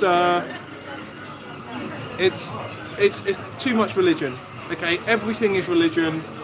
Oh. You can talk to her, yeah, not me. Sorry. Guys, just what's the feeling? What's the percentage of supporters on the ground? I don't know, mate. Hopefully everyone. Hopefully everyone's voting. You've been out, but what are you hearing off people? Are people giving you positivity or negativity? I've seen quite a lot of these out, so I think everyone's, they're on it. May I ask how old you are? I'm 24. And are you local or? Yeah, I'm local. Yeah. So of the people you know, your friendship, your family, are a lot of them on board? Yeah, of course. We want change. So hopefully we'll get it. Hopefully we'll get it. Are you looking forward to, if Nigel's your MP in the morning, you'll be able to sit down opposite him and say, okay, these are my issues, because he'll be your MP, you'll actually get to sit across from him and say these are the issues. Hopefully we get some change and things will be better, but we won't know till tomorrow. How many seats do you think across the country? I don't I really don't know. This is the first time I've ever voted. Really? Never voted. But from seeing how bad everything is now, we need change. So maybe my vote will help everyone else. Everyone that votes, all votes we get, the better outcome will be. So hopefully. I think your votes here are probably the most powerful votes in the country. Here and Rochdale, I mean Galloway's constituency is going to be a big one as well as to whether he gets back in. But these two, and maybe North West Leicestershire, I don't know if you know Andrew Bridgen. He's the one who stood up against all the lockdowns and the injections and stuff. I don't really follow politics, but I'm voting reform. I voted reform, but yeah, that's who I want. All the best, man. And you, mate.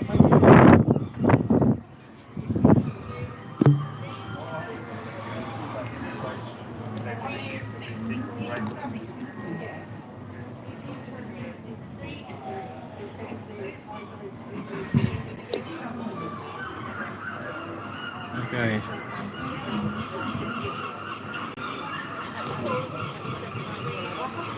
So, we've got quite a few supporters down here. I'm sorry that I've been trapped here.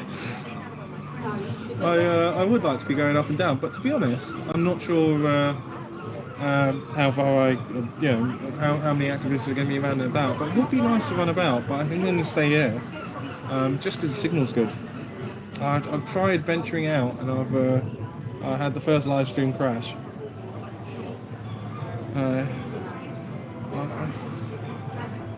I think basically my view is I think this is a bit of a hostile interview meant to trip people up. This is what I think is happening over here, especially considering that man's attitude to being filmed. They come in, they demand some information. They didn't mention where they're from, so fine, but they seem a little bit cagey about it, and I think they're sort of jumping on them to sort of trip them up with this and that. I think it might be a bit too late to really influence the election last minute, but and they're probably going to put stuff out online, but yeah.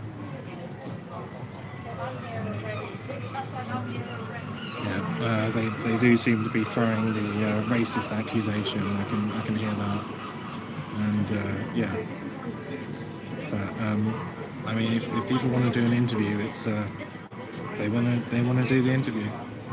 But you never know who's going to crop stuff up. Like, that's one of the main things. You know, if you're going to do an interview with someone, even if it's with someone like me, you can happily pull your phone out and record it yourself. Why not? Just in case someone clips you up, takes you out of context.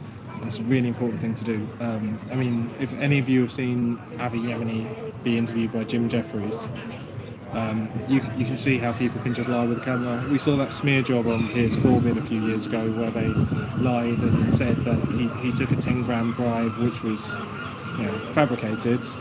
Then they just cut this up, cut that up.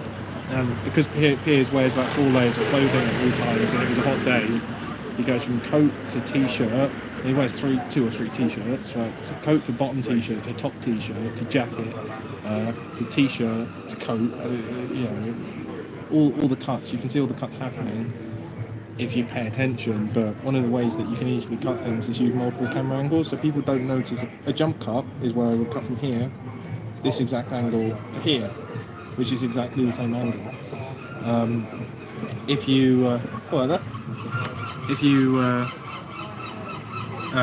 change the camera angles, you're used to seeing that in movies. You're used to seeing a change of camera angles. It's not a jump cut. You're not jumping from one frame and clearly cutting out a piece of space using the same frame, because people notice that. They don't notice if I was talking to you here, suddenly we had an angle from coming from over here. There could have been 5 minutes. There could have been days in between that change. So it's it's always best to film yourself, and then if things can't be taken out of context. All right, James of the Isaac family. Well, yeah, you could honestly you could cut things in horrible ways. The beautiful thing is when we're at mock protests is that we're live streaming, so it would be really easy to see. When we're not live streaming, obviously there would be that possibility, but I mean, that's why you build trust as a journalist, and that's why we have the trust of a lot of people. Yeah, you can easily lie by omission as well. So lie by omission is where you just don't fill in people all of the facts, you know. You say, oh, I see that man running down the street with the lady's handbag. That implies that he's stolen the handbag. Actually, it may just be a situation where he's trying to return it to someone who's dropped it. Like, there are multiple ways to run things.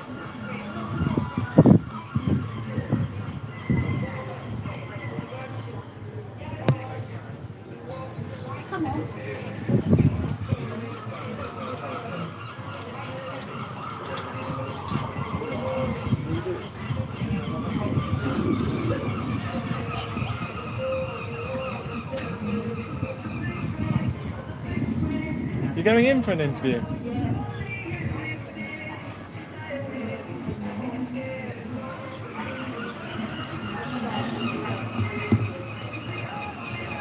That seems like a really bad idea. Oh yeah, please guys, if you hit the like, that is really helpful. And also, by the way, anyone would be kind enough. We currently have 9 people who are donating £3 a month. Which is not enough for me to cover simply the train from London Liverpool Street, not even to get to Liverpool Street, but just the train from Liverpool Street to Clacton is more than we make in a month off of Patreon.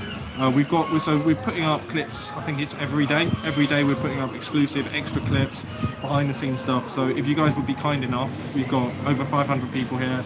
I know that at least 50, 100 of you are sort of core people who've been here from the start. If you do have £3 a month, that's less than £1 a week. It would be really nice. We've got links below in the description. If you could give that £3, really, I know everyone says, oh, someone else will do it, someone else will do it, but in order to keep doing this, like, we went quiet for, what was it, a year, 2 years? Because couldn't afford it, literally couldn't afford to keep doing this as much. If we will have to go quiet again at some point if people don't donate, but hopefully if we can get like 200 people out of all of our subs, but I hope one of those 200 can be you. Please, if you would be so kind. Yeah, if you can I do something about my camera, please? What's the issue with the camera? You'll pay £3 a month. If I do, I'm already paying. I've already paid my fare to get over here from London, and yeah. And I'm not working today. Well, I'm working here, but I'm not actually getting paid any money for this. So I think that's me putting my money in. No super chats because we're not monetized, because YouTube demonetized me for asking Keir Starmer, and I believe I'm the only journalist in the world who has asked Keir Starmer why he went after Julian Assange. If you want to send a super chat, so down in the description of this video there should be a link to Patreon, and it's RGB Podcast on Patreon. Go on there, and if you select the paid thing, I think we've got something for free, but it's basically nothing. We've got loads of clips there. Then you can donate £3 or more a month, and I think it will be, yeah, you will really help us. And there's loads of extra stuff down there.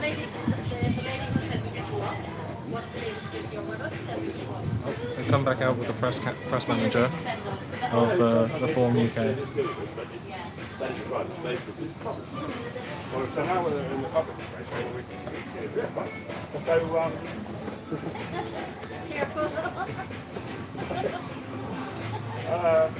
I mean, he was here because she's my partner, but she's been very disturbed by what's been going on in the past. You must have heard it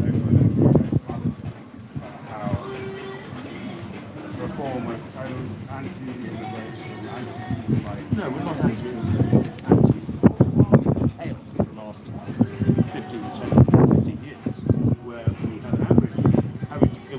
Migration of about 47,000 between the end of the war and 1987, and then suddenly a complete chaos. What is it chaos? Well, if you're getting 1.2 million in 2 years net arriving in the country, that creates chaos in housing, in services across the board. No planning has been made.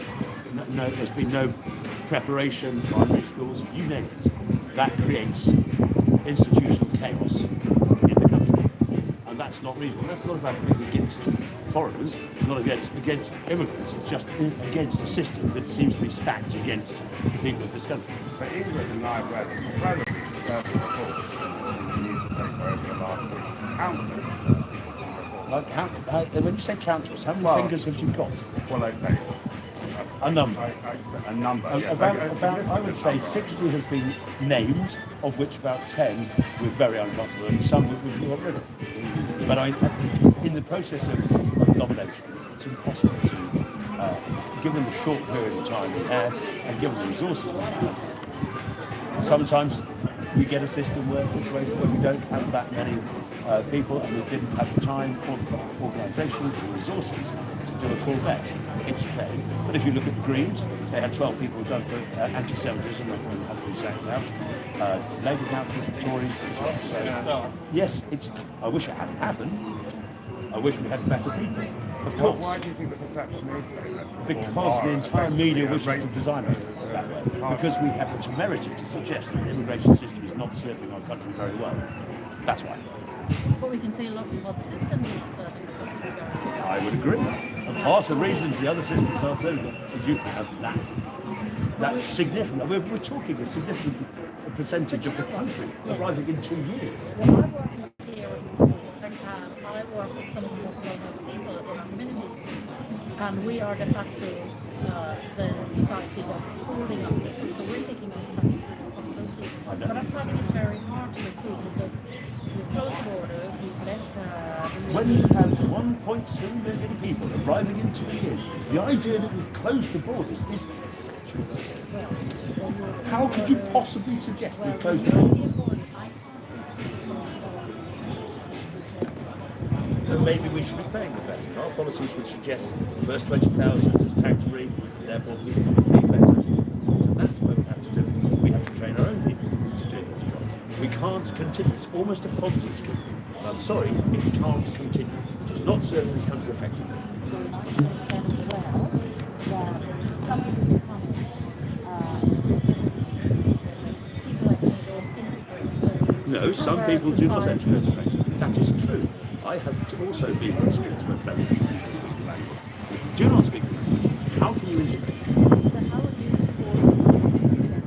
Well, again, you'd stop where we are, get to some level of net zero, and obviously then we can start to approach those people who are already here and encourage it, encourage the training in the language, encourage them taking part in our society more effectively.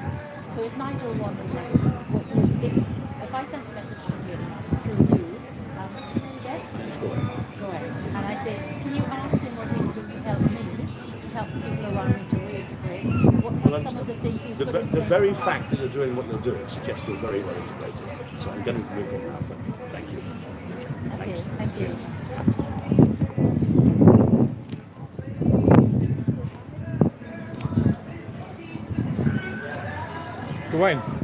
Gawain. Yeah. I live stream that, so if they try and chop it up and make you say different things, then you can use my footage.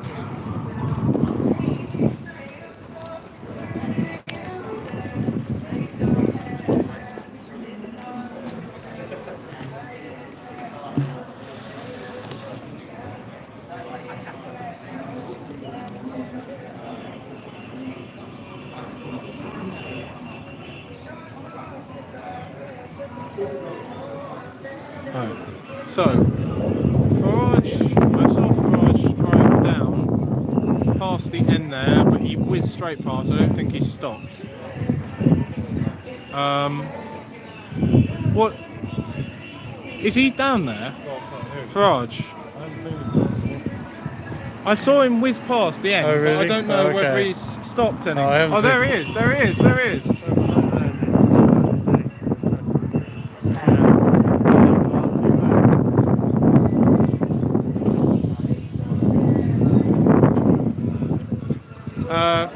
You're getting the last train back then? 10:05? I might be getting the 10:05, I'm not sure. That seems to be the last one, disappointing.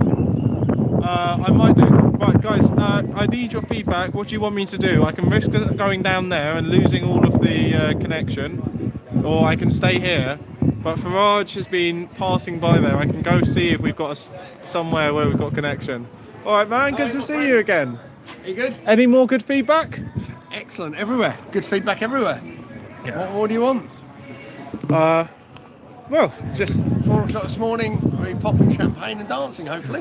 When did you start? What time did you start all of this? 8 o'clock this morning. First polling station. Oh, mate, you're slacking. I know. I'm going back to have a look now. You are slacking. Okay, when I used to campaign, right, I remember 23rd of June, vote leave, right, we did a dawn raid. We were out at 5, 6 half o'clock. my age. I'm old. Old. I'm old. I've got to take my car home. Back home, and then I've got to go and pick up some other Voters have bags. a tendency to do what they want to do, regardless of how much you badger them. This is current is running. They don't tend to forget to vote in the general election. They tend to know it's on. So, but they can be the undecided I think ones it can might be, rain. Look. can be impressive. I don't think it will. No? I don't think it will. Hey, I don't want it to rain because I want to be sat in there 4 o'clock in the morning, roof off, popping champagne. Are you going to the Right around count? in that. Are you going to the count? No, I'm going to go and sit somewhere else. There's I'm no going to sit pub on in the this seafront. bloody town has got a late licence. There is. Where There bloody is. Where? Oh. Where is it then? What are I you can assure saying? you there are. Where? Where should I go? You then? have to ask around. There is. Why are you keeping it a secret? Oh, we've got insider intel. Well, I'd like to go, but You have to ask around. I'm not sure they're you reputable. sound like you know where they are. I'm not sure they're exactly teetotal. reputable I don't think they places. exist. I'm teetotal, so I don't. I don't want to drink. I just want to watch the election results with other people who are interested in the election. I think to be fair, at the count there is a veranda in the no, in the top you can't get the bottom. But I think you can get in the top. There's a viewing gallery. There's like tiered seats. It's a Do you think it's open? What? well, yeah, it's a sports centre. And Yes, it's got but they don't suppose they'll be open tonight. Yeah, but because they've got, there's no, but downstairs is where they do the count. Yes, Yes, 'cause they- upstairs they've got a veranda. It's a balcony, like that high up. Yes, all but the way I'm around pretty sure inside. it won't be open. They're not going to open that to the But that's public, separate. are they? Yeah, but that's the public gallery. That's separate to the Well, they bottom, do isn't it? sometimes because what often happens at separate to the counts is bottom. you have the media upstairs in the gallery. They refused us access. Yeah, but that's because you're a right-wing channel. They haven't refused access to the media overall, I think. No, there's media there. There is media past. Yes, there'll be politically correct media. Yeah, but I don't think Possibly they'll. even GB News. Well, GB News will be in because you know Yeah, they They're vaguely establishment. they kiss the ring when it's necessary. Yeah, and they're subject to Ofcom regulations, unlike you. Yeah, which we refuse to comply with. Right. Which I agree with you. So wait, are you saying there is a possibility of getting into the camp? Well, there's a gallery upstairs, isn't there? But would the public just be allowed in there? Yeah, but there's a public gallery with tiered seating. Surely that's supposed to be. No, but they don't because they don't want random people, and also you're not meant to film the actual ballots being counted. No, as long as you don't focus on it. But the media frequently do show from an upstairs gallery without counting. Yeah, going on they in frequently those do. games. It's as long as you go and see individual. Here we go. As long as it's not individual ballots with voting paper numbers. Oh, I don't even think he's in there. Oh, no. That is not Nigel. He had us going for a second. Now that's been retired, hasn't it? That's been retired. Now he's got his armoured car like he's out in Baghdad. Clacton's one of the top. His armoured BMW. Clacton's one of about top 5 decisions. No, did you not see the car that was driving yesterday? X7 BMW. Say it.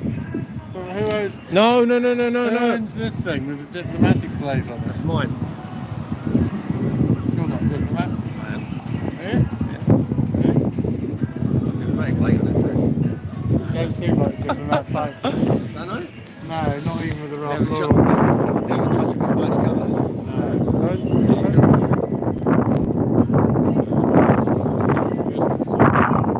Not when they're on their day off. Not when they're on their day off.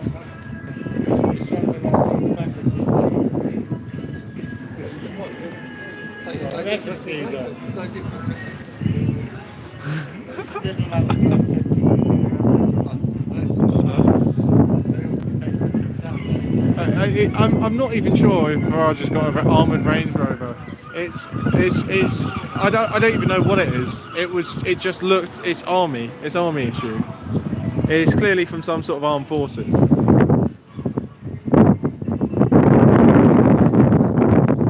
What do you think of Nigel Farage? You don't like him?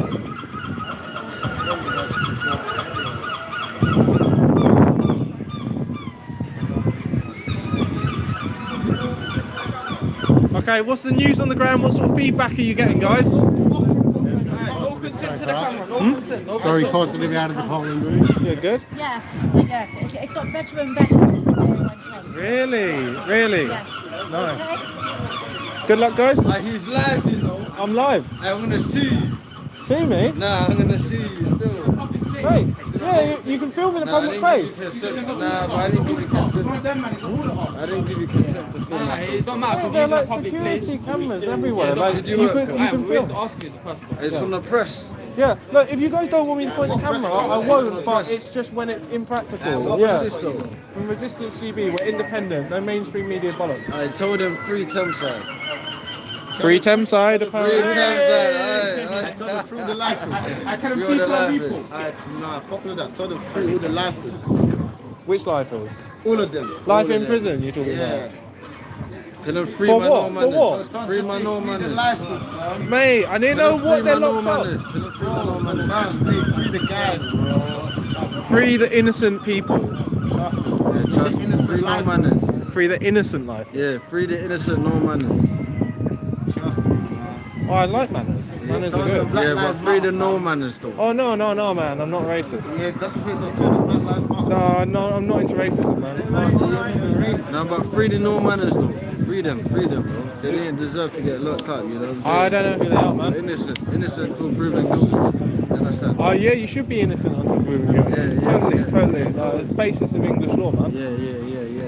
You went to fucking Oxford, innit? University, them things, innit? No, I went to uni in Manchester. Yeah.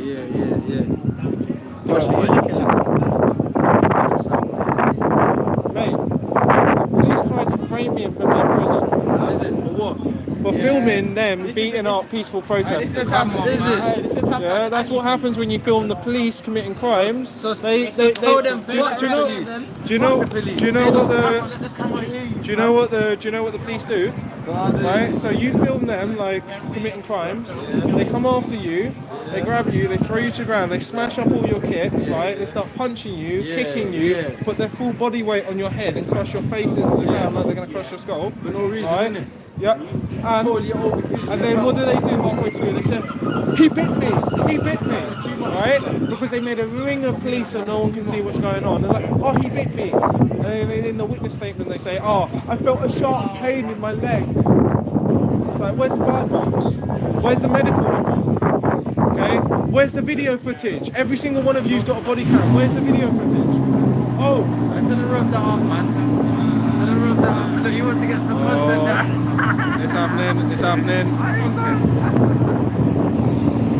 I rubbed that one up. I rubbed that one, man.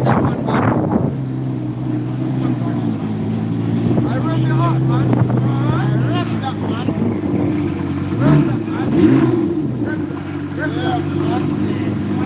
Oh, he's shit, man.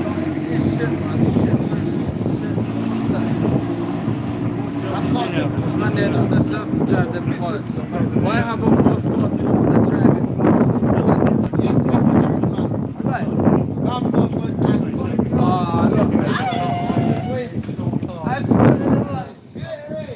Intelligence services or something. I'm heading up to the office. what's the news on the ground? What's the support that you've been getting? Literally just arrived, so I have no idea. Oh my god, what's this? Come on. Slacking. You did the dawn raid? Sorry? You did the dawn raid then? I did the dawn raid. I was up for work. I've come over afterwards to try and do something useful. Okay. We'll be up at 5 this morning. Yes. Yeah, I'm going to stock up on Red Bull and go. Where would you go? No, I'm going back home. Where's home? Cambridge. Yeah. Sorry. Oh, that's okay. Well, all the best, man. Yeah, cheers. Where are you from? Resistance GB. We cover anyone who's fighting for freedom. So So we covered all the sort of freedom movement during the lockdowns. Oh, okay, yes. We've been covering Andrew Bridgen up in northwest Leicestershire. He's going to win. He's very confident. He's very confident. And to be fair, a lot of people have been coming down from around the country, but he's sort of asked people to come and support him. His ground game, I just think it's a dick move that Nigel put a candidate against him, right? I know obviously you shouldn't criticise him on camera, you can just be passive, but yeah, I think that's a dick move. However, Labour, he had, I think it was 67% of the vote when he got in as a Conservative, so he's got a very good chance. The Tories are non-existent. Yeah, he's got a personal vote. Usually, personal votes mean nothing, but as has been shown from Nigel over here, he's got the support. But he is, you know, he's got a national profile. But Andrew Bridgen, mate, that town is so clean, right? I couldn't drop my fag belt, so I was just putting them in my pocket. Like, it was so clean. And the housing, man, he started a housing program that the government's now taken on, building beautiful housing. I was looking at houses, and they looked like they'd been built 100 years ago, if not for how new the brickwork was. Like, it's beautiful what he's done. Oh, well, Colville and Ashby de la Zouch. It's just gorgeous. And I just see how much work he's done. He's turned it from the poorest part of Leicestershire into the richest part of Leicestershire. I just think, amazing record. Colville used to be quite right now. Yeah. She's been dead for 10 or 15 years. Yeah, and then obviously there's all this stuff that he's done in Parliament, so credit to him. Well, I mean, I don't think Reform will be able to take it, because the problem is there are three blue parties essentially. There's Andrew, there's the Tories, and there's Reform. It's just whether he can get enough people on side. Northwest Leicestershire. I think people underestimate it. Yeah. So it's basically like Reform's put up a candidate as a paper candidate against him when they know they're not going to win the seat. I mean, it is going to probably be Bridgen or Labour, but I mean, if we win, and I came over. So I thought today I could sit in front of the TV to like drive over and see.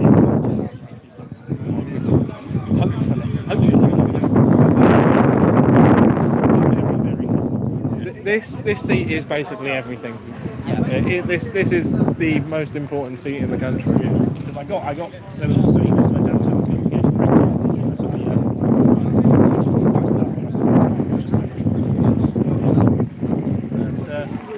Yeah, I'm going to go to the office and see what. Yeah, don't let me hold you up. All the best, man. No, well, really nice to meet you. Good luck. I'll look up your website. Resistance GB. Yeah. Yes. What were you called again? Willsey.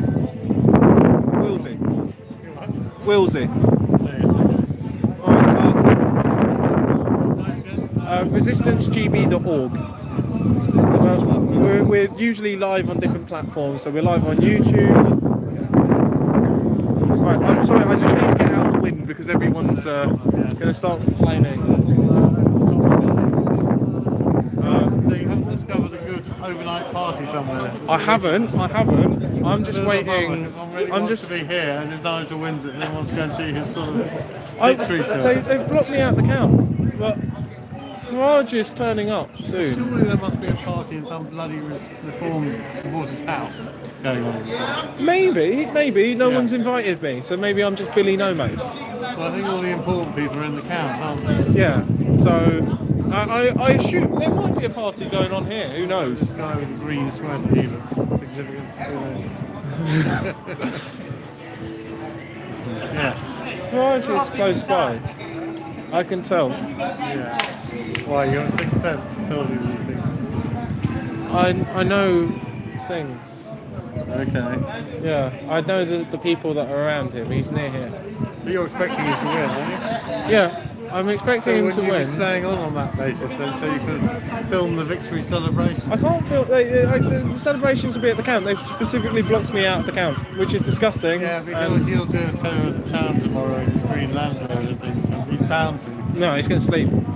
He'll sleep. Yeah, but he'll get up again at midday or 1 or 2 o'clock and go to victory tour around the place. He's bound to. I think that would seem a bit hubristic. I think what he'll do is he'll make a speech at the It's council. exactly his kind of thing. Okay, well, tuppence. Do we lay tuppence on it? Go on. Okay, we've got a tuppence bet, and if I see you again, then you can demand tuppence off me if I'm wrong. He'll definitely, Farage will definitely do a big victory tour of Clacton if he wins. I don't know. He'll have some rally for his supporters, bound to. I don't know. I think there'll be a rally. Yeah. But I think his speech on the night will be what makes the difference. And then I imagine he'll be on the mainstream news talking about his victory. And I imagine that he's going to probably leg it down to London in the next few days. And there'll be some big rally, probably on Saturday, Sunday, or Monday. Yeah. Oh yeah, next week. Yeah, In yeah. London, but I would He have might. thought tomorrow he'll do a big rally here.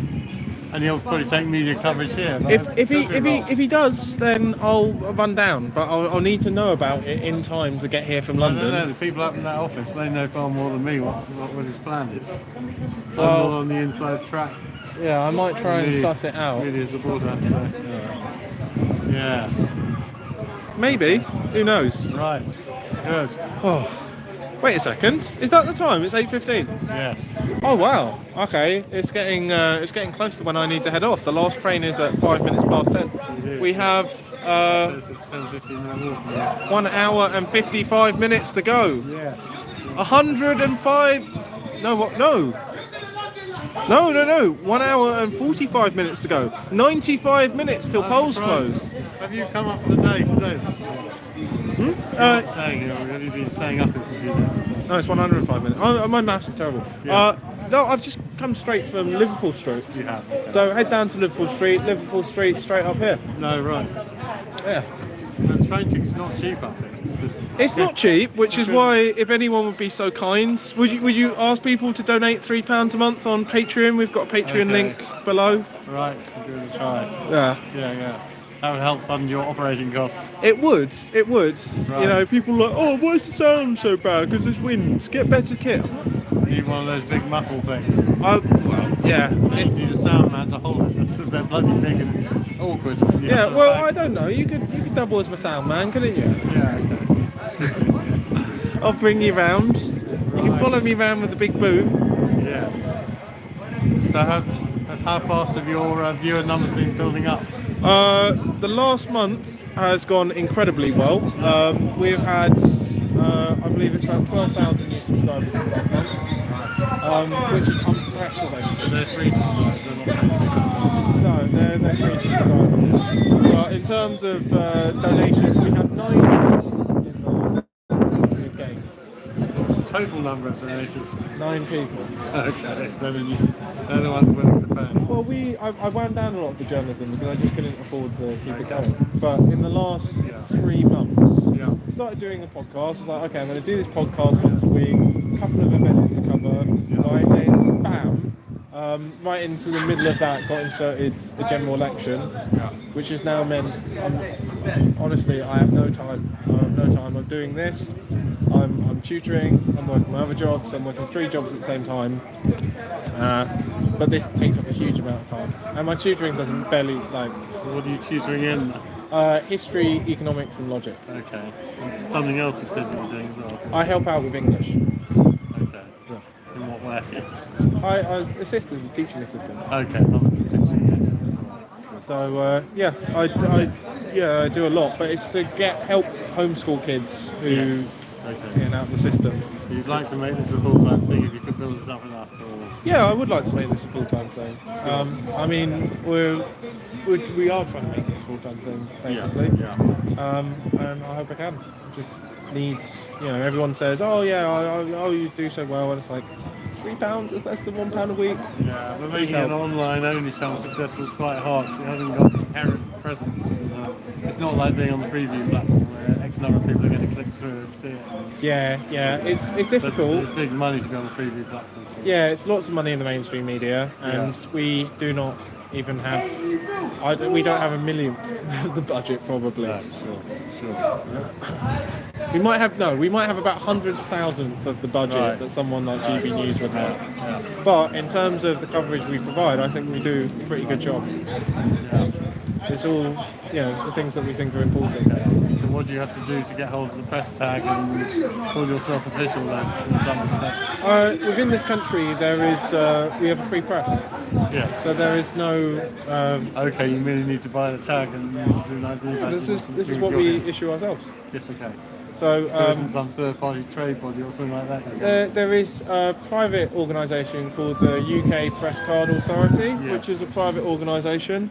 But they basically work in hock with the Met Police to censor journalists. Okay, so as your views are a bit, yes, uncensored, they're not keen to. We've got a standards code. I wrote the standards code, and it says we will not join organisations, professional organisations, if they require censorship.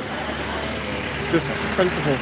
I'm not going to sign up to their terms and they say, oh, you can't include this, you can't include that. It's like, no, I'm going to go and I'm going to report the truth. Okay. And I've seen people have signed up, and what have they had? Oh, your membership's been cancelled, 2-3 weeks after you joined, and you pay the money, oh, can I have my money back? No. So they'll just rob you. And then one guy I know, he set up the first independent newspaper in East Germany, right? He was in Tiananmen Square, he's been reporting all over the world, right? And they actually had the police go and take his card off of him. Who had the police? I think that was the NUJ. Oh right, okay, good. So old-fashioned big nasty bastards. Yeah, that's what happens when you disagree with the mainstream narrative. Yes, and you cause too much of a problem to the powers that be. And they go, oh, you're not a real journalist. So like, I go out, I report the truth. They go, oh, but you don't have a fancy studio. So what? Oh, you're not wearing a suit. So what? Yeah, okay. I'm wearing a suit today. It just happens, yes. But anyone can wear a suit. Yeah, anyone can. I mean, you shouldn't have to.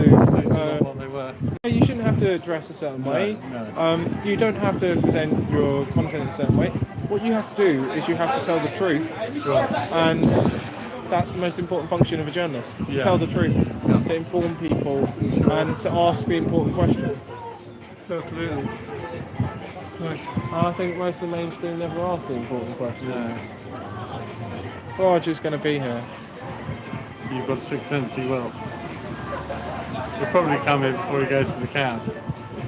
Will you come here when the polling stations close? He's going to come here. He will. He'll then have a bit of a debrief, and then the candidate doesn't normally get to the camp much before 11:30. But I've got a feeling that he might. I've got a feeling that he would be here sooner. But those kids who are hanging out with that guy over there, who I predict is security, are actually holding him up because they don't want him to get mobbed by these kids. Yeah. That's my feeling. They don't have the best looks on this. Some unsavoury elements. Yeah, the place has got security around, so I think I think he would be turning up there. Yeah. I don't think he's going to be here for another hour or so. I think he'll still be going around touring polling stations. Maybe. Going up and down the seafront, but still encouraging people to vote. I reckon at the moment. Once it's nearly dark, he'll be hunkering up here probably. I think he will probably come back down here at some point. Yeah, eventually. It's just whether he comes down here before. I didn't want to catch him.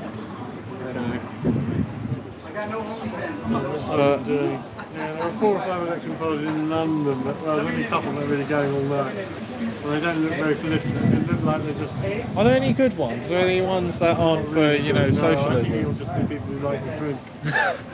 Are there? Where? Do you actually know the location? Are there any ones that aren't?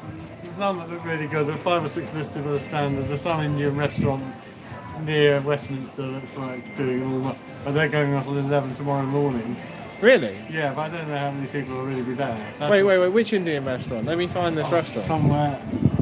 Somewhere near Westminster. I want to. I think it's an expensive one, I would say. Sorry, this morning. I'll still got this hat on. I'm sure I can find it. Am I stealing you away from campaigning when you need to be campaigning? No. But unfortunately, there's the Information Commissioner and all that stuff, the TPS. So in the good old days, politicians used to parties you used to have, there was this new invention in my father's day, of phone numbers, and you could telephone canvas people. But now you can't, everybody's GPS registered. So you can't sit there in the office ringing all these numbers of people. Yeah. Which people object to later. People get a bit funny about answering the door much after it's 8 o'clock or certainly 9. Have you done a lot of door knocking down here? I did a bit yesterday, yeah. I did quite a lot yesterday, but yeah, we have a fairly positive reception overall. Yeah. Where are these parties over here?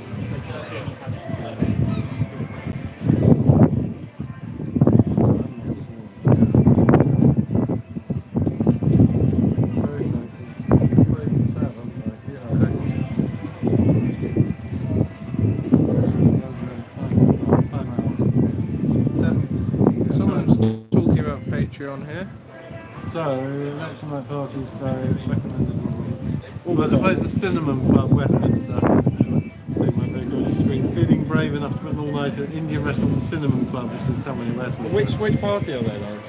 Well, they're not. Oh no, that's going to be terrible. We're full of socialists. Well, give me 1 second.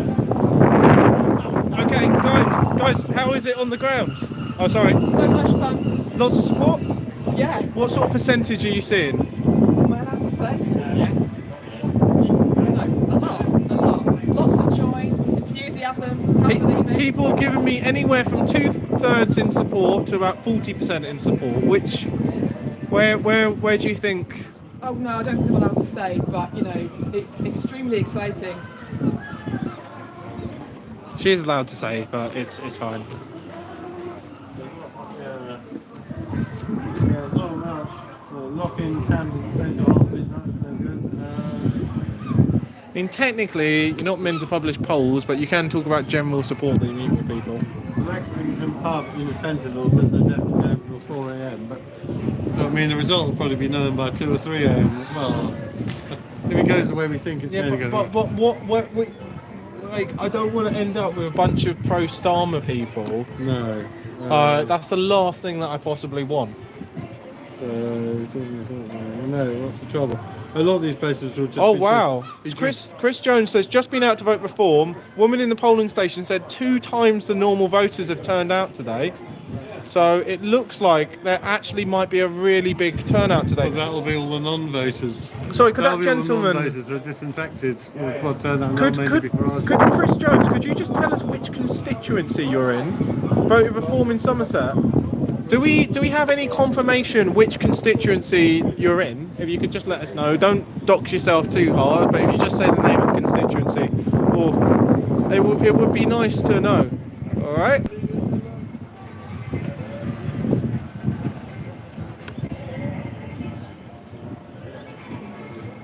No, the pollsters. Well, the pollsters like John Curtis might have a bit of information. What's going on? 1 second. I'm going to just wander this way. Give me 1 second.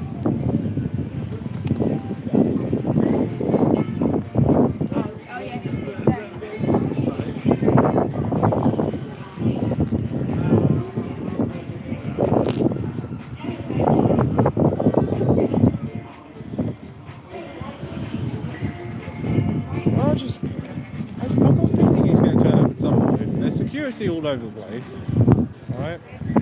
So I've got a feeling he might turn up. It might be today. Like, it was weird yesterday. I turned up outside here. I just about set up everything. I was thinking, oh, do I go live? Do I go live? Turn around, his car's pulled up. Alright, man. May I ask, what do you think of Nigel Farage? I did not hear that. He thinks he's a big tosser?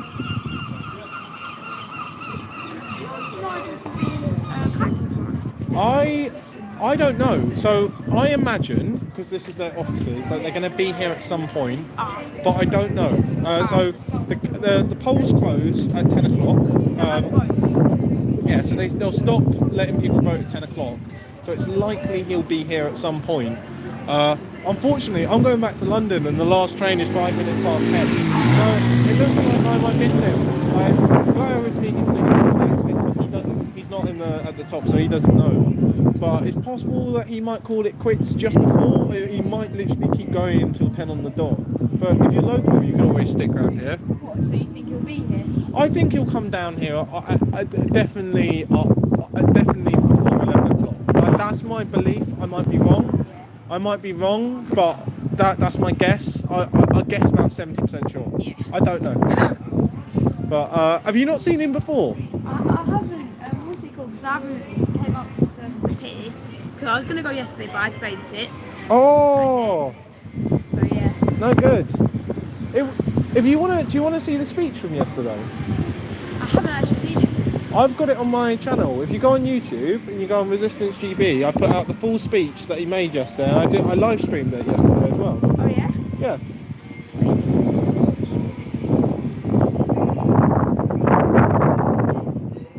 Resistance GB. Yep, and that's I'm live right now. Oh yeah? Yep. It'll probably be that one at the top. Yeah, 416 people watching. That's not counting. Oh. You'll see my hand in a second. It's delayed. Wait. My hand's going to appear. And there we go. There's my hand. That's quite cool. What, so you don't think do you think it'll be here tomorrow? I think he'll probably be sleeping tomorrow. I don't know. He might be. Do you have to be a certain age to go in there? You have to be an activist generally. I mean, I mooched on in there once before, and it was all right. But I think it's just for activists. You could always, knock and ask, but I think they're just busy campaigning, getting the last few voters. You really want to meet him, don't you? I do. It was. Do you know what? Right? I think my nan would have been so proud of me and said. Oh, well, you actually know. Oh yeah, so I've got 2 videos on there of me questioning him. One was about prohibition on different recreational drugs, and the other one was about Julian Assange. So he is a very famous journalist who exposed our government, the American government, committing loads of war crimes out in the Middle East. And for that, they basically imprisoned him for a decade. Yeah, and you know the guy who's going to become Prime Minister, Keir Starmer, he was head of the Crown Prosecution Service. And when they were going after Assange, and it was all corrupt. And that's how he got his knighthood. That's why Sir Keir Starmer. We're in a really corrupt country. Yeah. It's sad, but we are in a very corrupt country. It used to be that British justice was the best money you could buy, but these days it's very corrupt. There's a lot of people in suits. Yeah. They want to make Clacton look good. But I went over there. There's a bunch of rubbish on the floor. And then. Well, who knows? Maybe Nigel will clear it up. Yeah, hopefully. Usually I don't wear a suit, but I wore a suit today so I could sort of fit in and I didn't look too shoddy. No, literally everyone's in a suit unless, it's just there's certain people not in suits. Like me, obviously. There's some people not in suits, but I think it's, especially if you want people to vote for you, like if you're a businessman, you want people to buy, you want to look presentable. Yeah, so this is me. I don't expect Nigel to run up a tracksuit. Yeah, if I just run up and I'm just, dressed in a tracksuit, I'm like, yo, Mr. Farage. What is you saying? He won't listen to you either. To be fair, actually, he has. I've seen him meet loads of people dressed in lots of different outfits. And honestly, he does usually take a lot of time with the kids. Although it's not much time because they're always like, get him through. Because they're scared because one woman attacked him. She threw a milkshake Oh yeah, the over. milkshake. I saw that. That was over there. Did she get arrested? Yeah, she did. So I was just over there. I was just by that green building that you see just there, and I just missed it. It's annoying, because I was like, oh, let me just head over. I'm hoping he's going to turn up. You guys fans? Why are you trying to find him then? Why do you think he's a tosser then? I'm live, by the way. If you don't want to be on camera, then just... What are you live on? YouTube. Yeah, come down.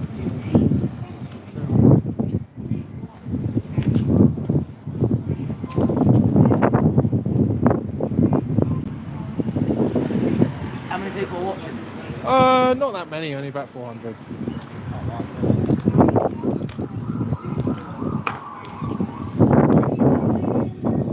What's the word? What sort of positivity are you getting? Oh. Resistance GB, we're independent. What sort of level of positivity in terms of percentage? If I was a betting man,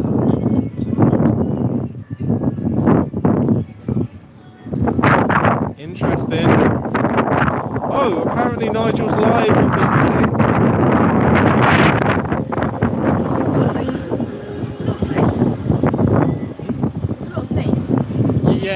Yeah, there are. Have you seen the security? No. Oh, is there tons? You see the earpiece?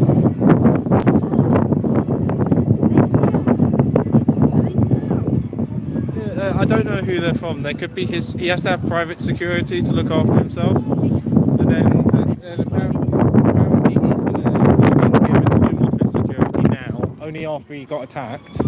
And then there might be undercover police as well. So I don't know which one of the three they are, but there are definitely like security around here.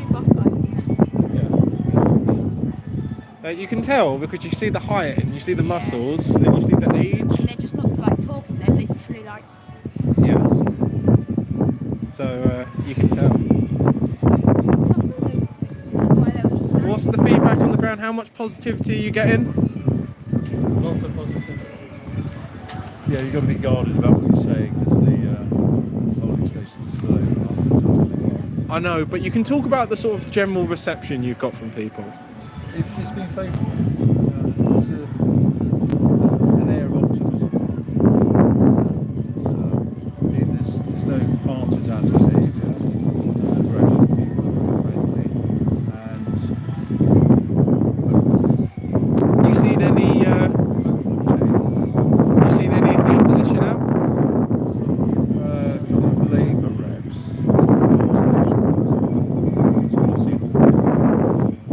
What's your prediction? I know it's probably going to age like vinegar, but how many seats do you think around the country? I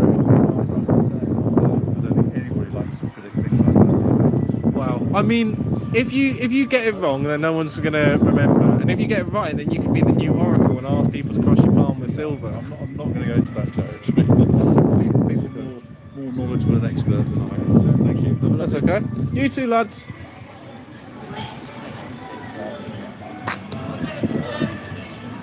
We're getting great feedback, guys. So your mates don't like Nigel then? Oh, what's it called? I don't know. I'll get interviewed. You're interviewing people. I am, but I think you're a bit young. We'll come back later. Okay. What's it called? I don't really. They're like in a different year. So, of the kids in your year, what sort of, how many would you say? To be fair, my friend group, they do what Nigel. Like, there's certain ones that don't. Because they just listen to their parents. And their parents listen to the BBC. My aunt and uncle, they listen to Talk TV, so that's where they get most of their. I don't watch television. I haven't watched television for years. But what's it called? I think it's good that Nigel's coming to Clacton. If he wants to look good, this is the first place he'll sort it up. So He could sort out the place. Especially, but the thing is, it will be difficult for him before he takes over the local council, because the council are the ones who actually have control of like the bins and everything. The MP is meant to represent you nationally in Parliament, so they don't actually control all of like the roads and the potholes and stuff like that. But what if they do get him in here? And when there's the next council election, he might be able to win the council elections and then start changing things.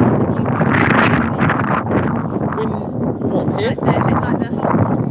Oh no, the way the electoral system works is not fair. And they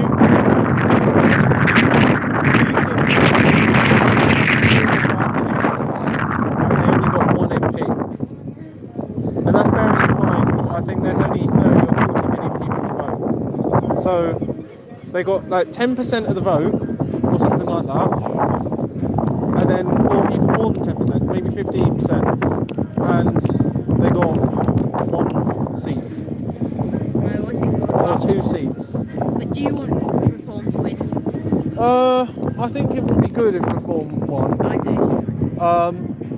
But I think there are also some other good candidates. I want George Galloway to win his seat up in Rochdale because I think he'd stir things up. I've got a mate who's running in Putney for the Workers' Party. I'd like him to win. I've got another mate who's running in Bermondsey, who I would like to win. He's running as an independent. I know another independent. He was an MP. You know a lot of independents then? Yeah, there are lots of independents.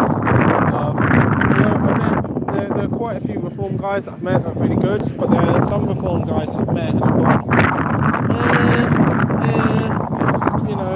because not everyone you're going to get in is going to be Nigel Farage, but you're sort of hoping that because they've all signed up to the manifesto, I know he doesn't call it manifesto, but the manifesto, which is like the list of promises, the hope is that they're all up with those values and they'll actually fight for them.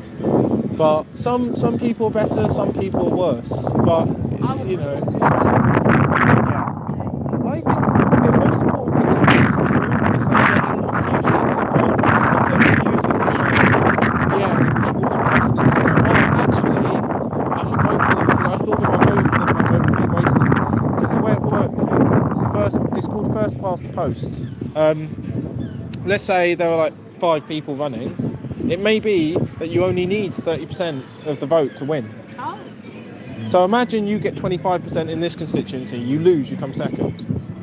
Well, you get 0, don't get a seat. You don't. And imagine if you get 20% in 100 constituencies, but you don't win any of them. So you get 20% of the vote. Do you get 20% of the seats? Do you get 120 seats in Parliament? No. So even though they could get, it's possible Reform could get 20% of the vote, and they might only get 10%. No, 1% of the seats. Well, I do there is a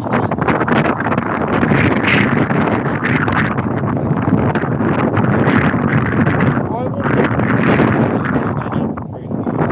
If they've got a Reform candidate who's good, I'd say vote for him. If they've got a Workers' Party candidate who's good, I know there aren't as many and there's a lot of bad things about the party, but there are some people who are really good. You can vote for them, and if there's an independent who's really good, vote for them. There's also the Heritage Party as well. He's talking, but I'm not pointing the camera at him. Why? Yeah, because he's a bit young, so I thought maybe How many people around you are supporting Nigel? All my family. All of them? You think he's going to win? And then Bill, he loves Arsenal. Good man.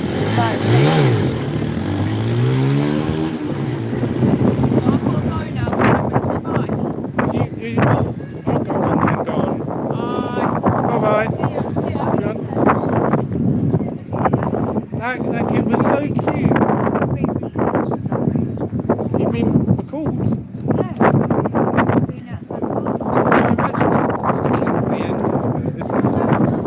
Maybe. Okay. Well, I've got to head off soon enough.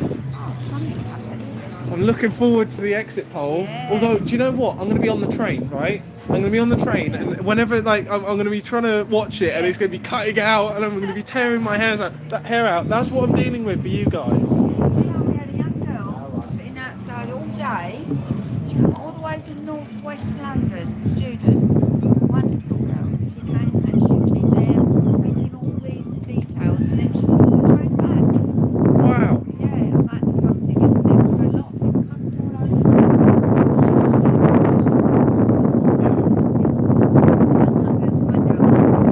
Cool. I'm going to shelter from the winds.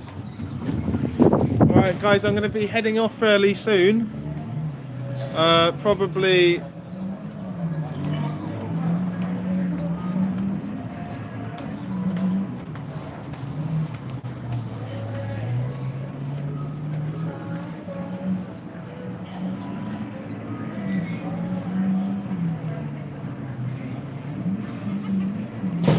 Yeah, well, we're out of the wind now. Hello, Based Welshie.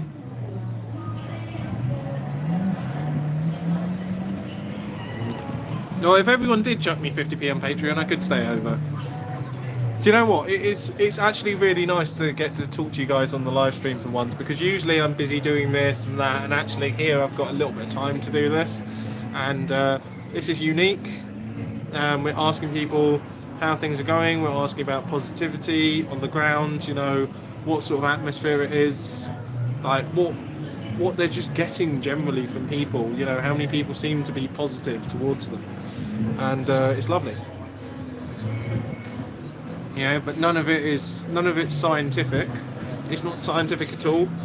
This isn't, you know, it's not like proper polling. It's just getting a vibe, and you guys get a little bit of intel as to what's going on. I'm just certain at this point Farage is going to win.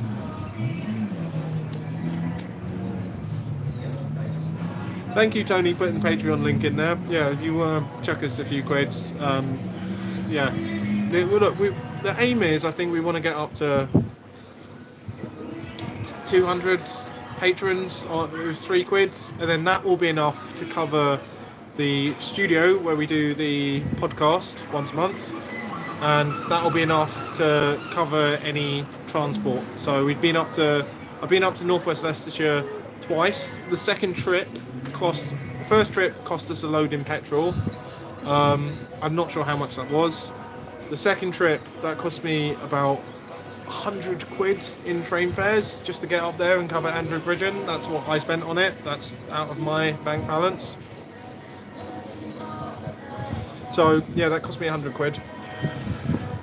But literally no other, so Andrew Bridgen, he told me that no other journalist had actually been up there to cover what was going on. Like, he went on a live with Sonia Poulton, but no one had actually been up there, seen what it was like on the ground, could actually report rather than just him giving feedback. Like, I actually went round with him for a day, and I went back up and I went round with him for a morning, then ran to a cafe, sat there frantically editing all of the videos to get them out. Resistance GB only fans you're talking about? Well, what do I have to milkshake myself, and then that will make me money on OnlyFans? I don't know. I was the last one back. You're the last one? Is that it? Has everyone wrapped up then?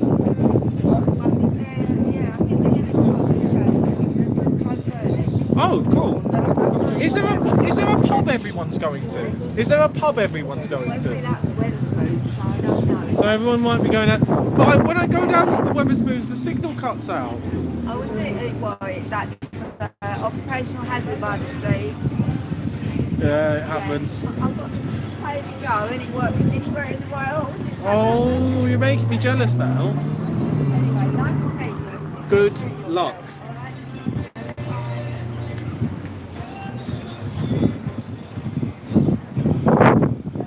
Ladies and gentlemen, we have an assassin, we have a saboteur. Sir, stop, put the milkshake down. Put the milkshake down. There's only a Coke, is there? Yeah. I'm allergic to milk. That's why. Right. I really do feel sorry for this arcade. I've been opening and closing their doors all day.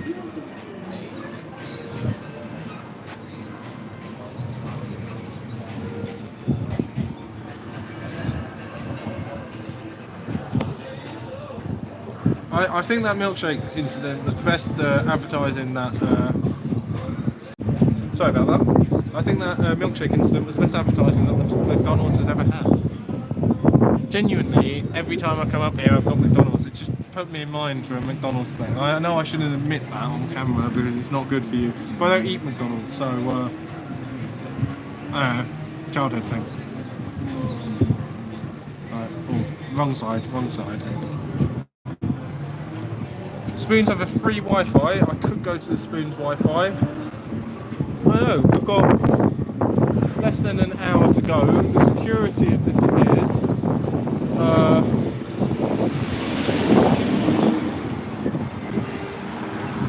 So I think he's not coming down because I think they must have changed plans. Well, if I head down there, this stream's going to cut out long before I can get on the Wi-Fi. I'm trying to get on Wi-Fi.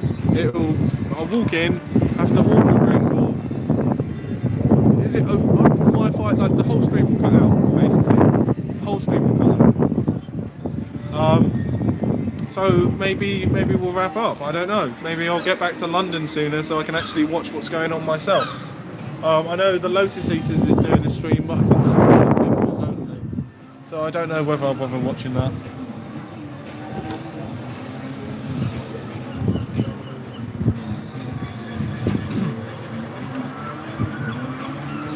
But yeah, it's been fun. Well, look, let's make this a Q&A, right? Anyone who wants to ask me a question, Q&A. I'll still grab people, but go on, ask me any question you like, and I'll answer it if it's sensible.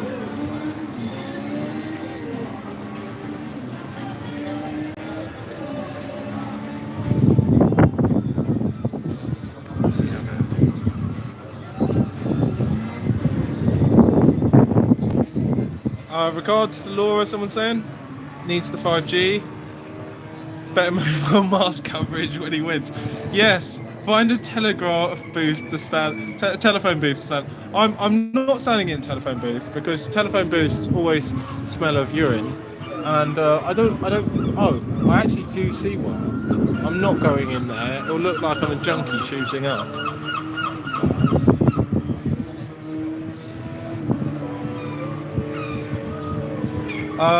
I can't. So we have been prevented from going to the count by the acting returning officer there. They have actually prevented us from going to the count, even though we've explained to them that we are independent press. We've explained to them that under the Online Safety Act we are a recognised news publisher. We meet all of the criteria, and that's the only criteria that actually exists within statute for who is press. They've refused us access to the count. Whilst presumably they're allowing in the BBC, and the BBC are completely unscrupulous. They've done these hit jobs. They're trying to rig the election. Channel 4 are a bunch of liars and thieves.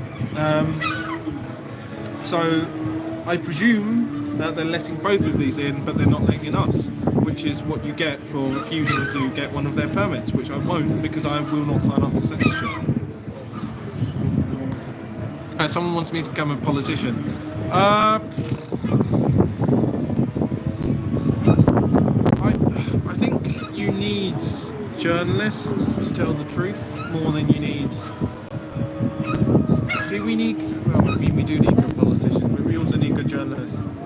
I don't know. Maybe I would become a politician one day, but I'd be sticking to my principles of freedom. I'd be very uncomfortable with something like stop and search because it's completely unlawful as far as I'm concerned. If you want to deal with gang crime, then you need to deal with the problems, mass migration, break up of the family unit, obviously that comes from the welfare state, and then what else? Prohibition. Deal with those issues, and you don't go around assaulting people, because unless you've got probable cause, really you shouldn't actually be you've got no reason to arrest someone and to lay your hands upon them, unless you actually have you think they've committed a crime. No one should be searching me unless I match the description, or am reasonably suspect for having committed a crime. So if there's literally a crime that's just happened and I'm the only guy around, then I can understand someone searching me. That's probable cause. If I'm someone who's a doppelganger of me, ridiculously tall, giant's blood, very handsome of course, it is seen shoplifting, then I can understand. But I don't agree with the idea of just randomly saying, oh, there's lots of crime in the area. What's next? What's next with this stop and search? Oh, there's lots of crime in the area, therefore we need to search your property because we think a lot of people in this area might be criminals. That'd be ridiculous. You can't search somebody's house just because there's not a crime in the area. You simply cannot search their person as well. It's just as much, if not more, intimate to search a person's actual person. Who are these people to be touching you and going through your pockets? Or if it stops the crime, though. Good to see you, Alex. I don't care. Like the crime, like a crime is already being committed. I mean, I guess if we had complete segregation of men and women, or every single person was locked in a cell, then there'd be no rape. But I guess if we shot everyone who was who shoplifted, then there'd be very little theft, but there'd be a lot of murder. Oh, don't video me. Oh, Bob. I'm videoing myself. Oh, it's on his face. It's pointing this way. It's pointing this way. What is that for? Is that TikTok? No, this is YouTube. I've been streaming because of the elections. I've been asking people how it's going, but it's a bit quiet, so I was talking to the chat. I'm independent. My name's Wilsey. I'm Resistance GB. Smoke weed every day. Can I hear us? There you are. Yo. I look like a minute, man. Take care, man. All the best, lads. Right. I see MSM going down there. Oh no, that's the other group. I think everyone's heading to the pub. I might head to the pub. I'll see if there's signal. If there's not signal, it'll cut out. So guys, if this is the end of the stream, because right now it's almost 9 o'clock. I'll give it 5 more minutes, and then I'm going to head down towards that pub down there. I'll give it 5 more minutes, and then we're down to the pub.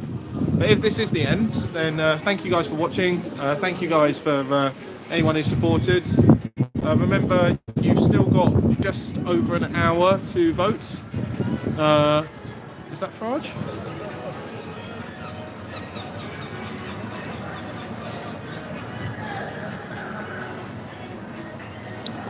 I don't know if that's Farage.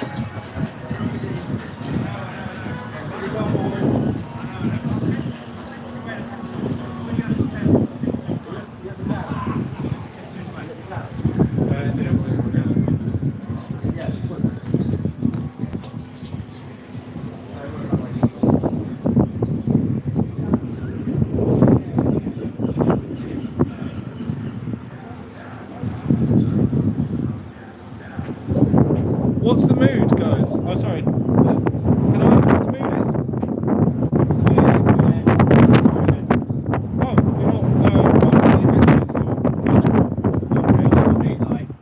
What's your lead like? My moods, I'm feeling really positive. So, personally, I would like Farage to win this. So, I hope he gets in here. And what I've been hearing from people is people have said there's been a lot of support. We've heard from a few people who've been against, but especially amongst kids, there's been a huge amount of support. So yeah. Well, it's important that there's two sides, right? Two sides.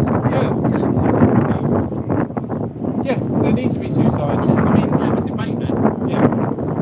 But you don't want two cheeks the same arse like Galloway says, and the Lib Dems in the middle. So yeah, it's been fun. So we saw you yesterday. We were behind you yesterday. So I was down yesterday. Before that, I came a Saturday before that, and I was here at the first Saturday. All the best, guys. You didn't see him, did you? No, I didn't.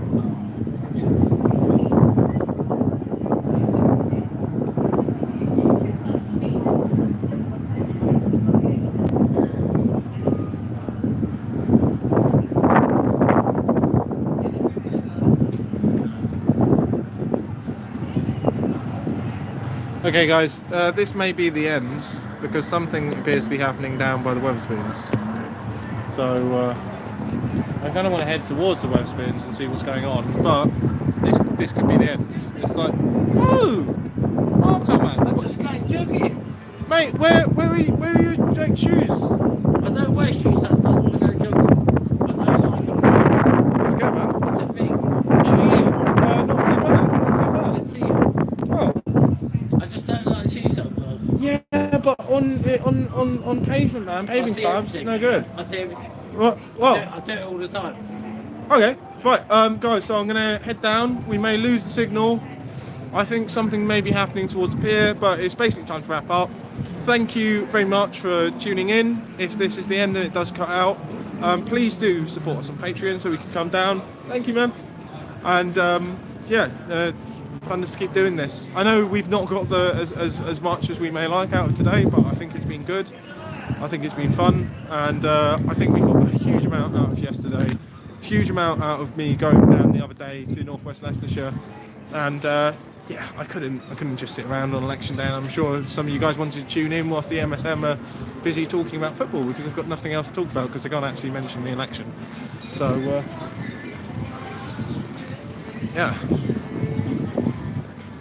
heading down this way, and we'll see if anything happens. Someone says they voted Labour. Oh my god. It's just random. Some of the people. I turned around earlier. There was Ezra Levand, and then I just turned around and there's Marco, Brexiteer there. I don't think anyone's gonna. I don't think anything's happening on the pier. We still appear to have a signal.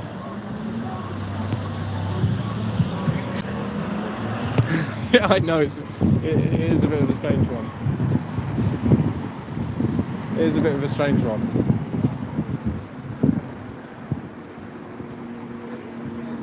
I think Farage is down there. I don't know, maybe it's my eyes, but I think he might be down there. Well, that might be someone else.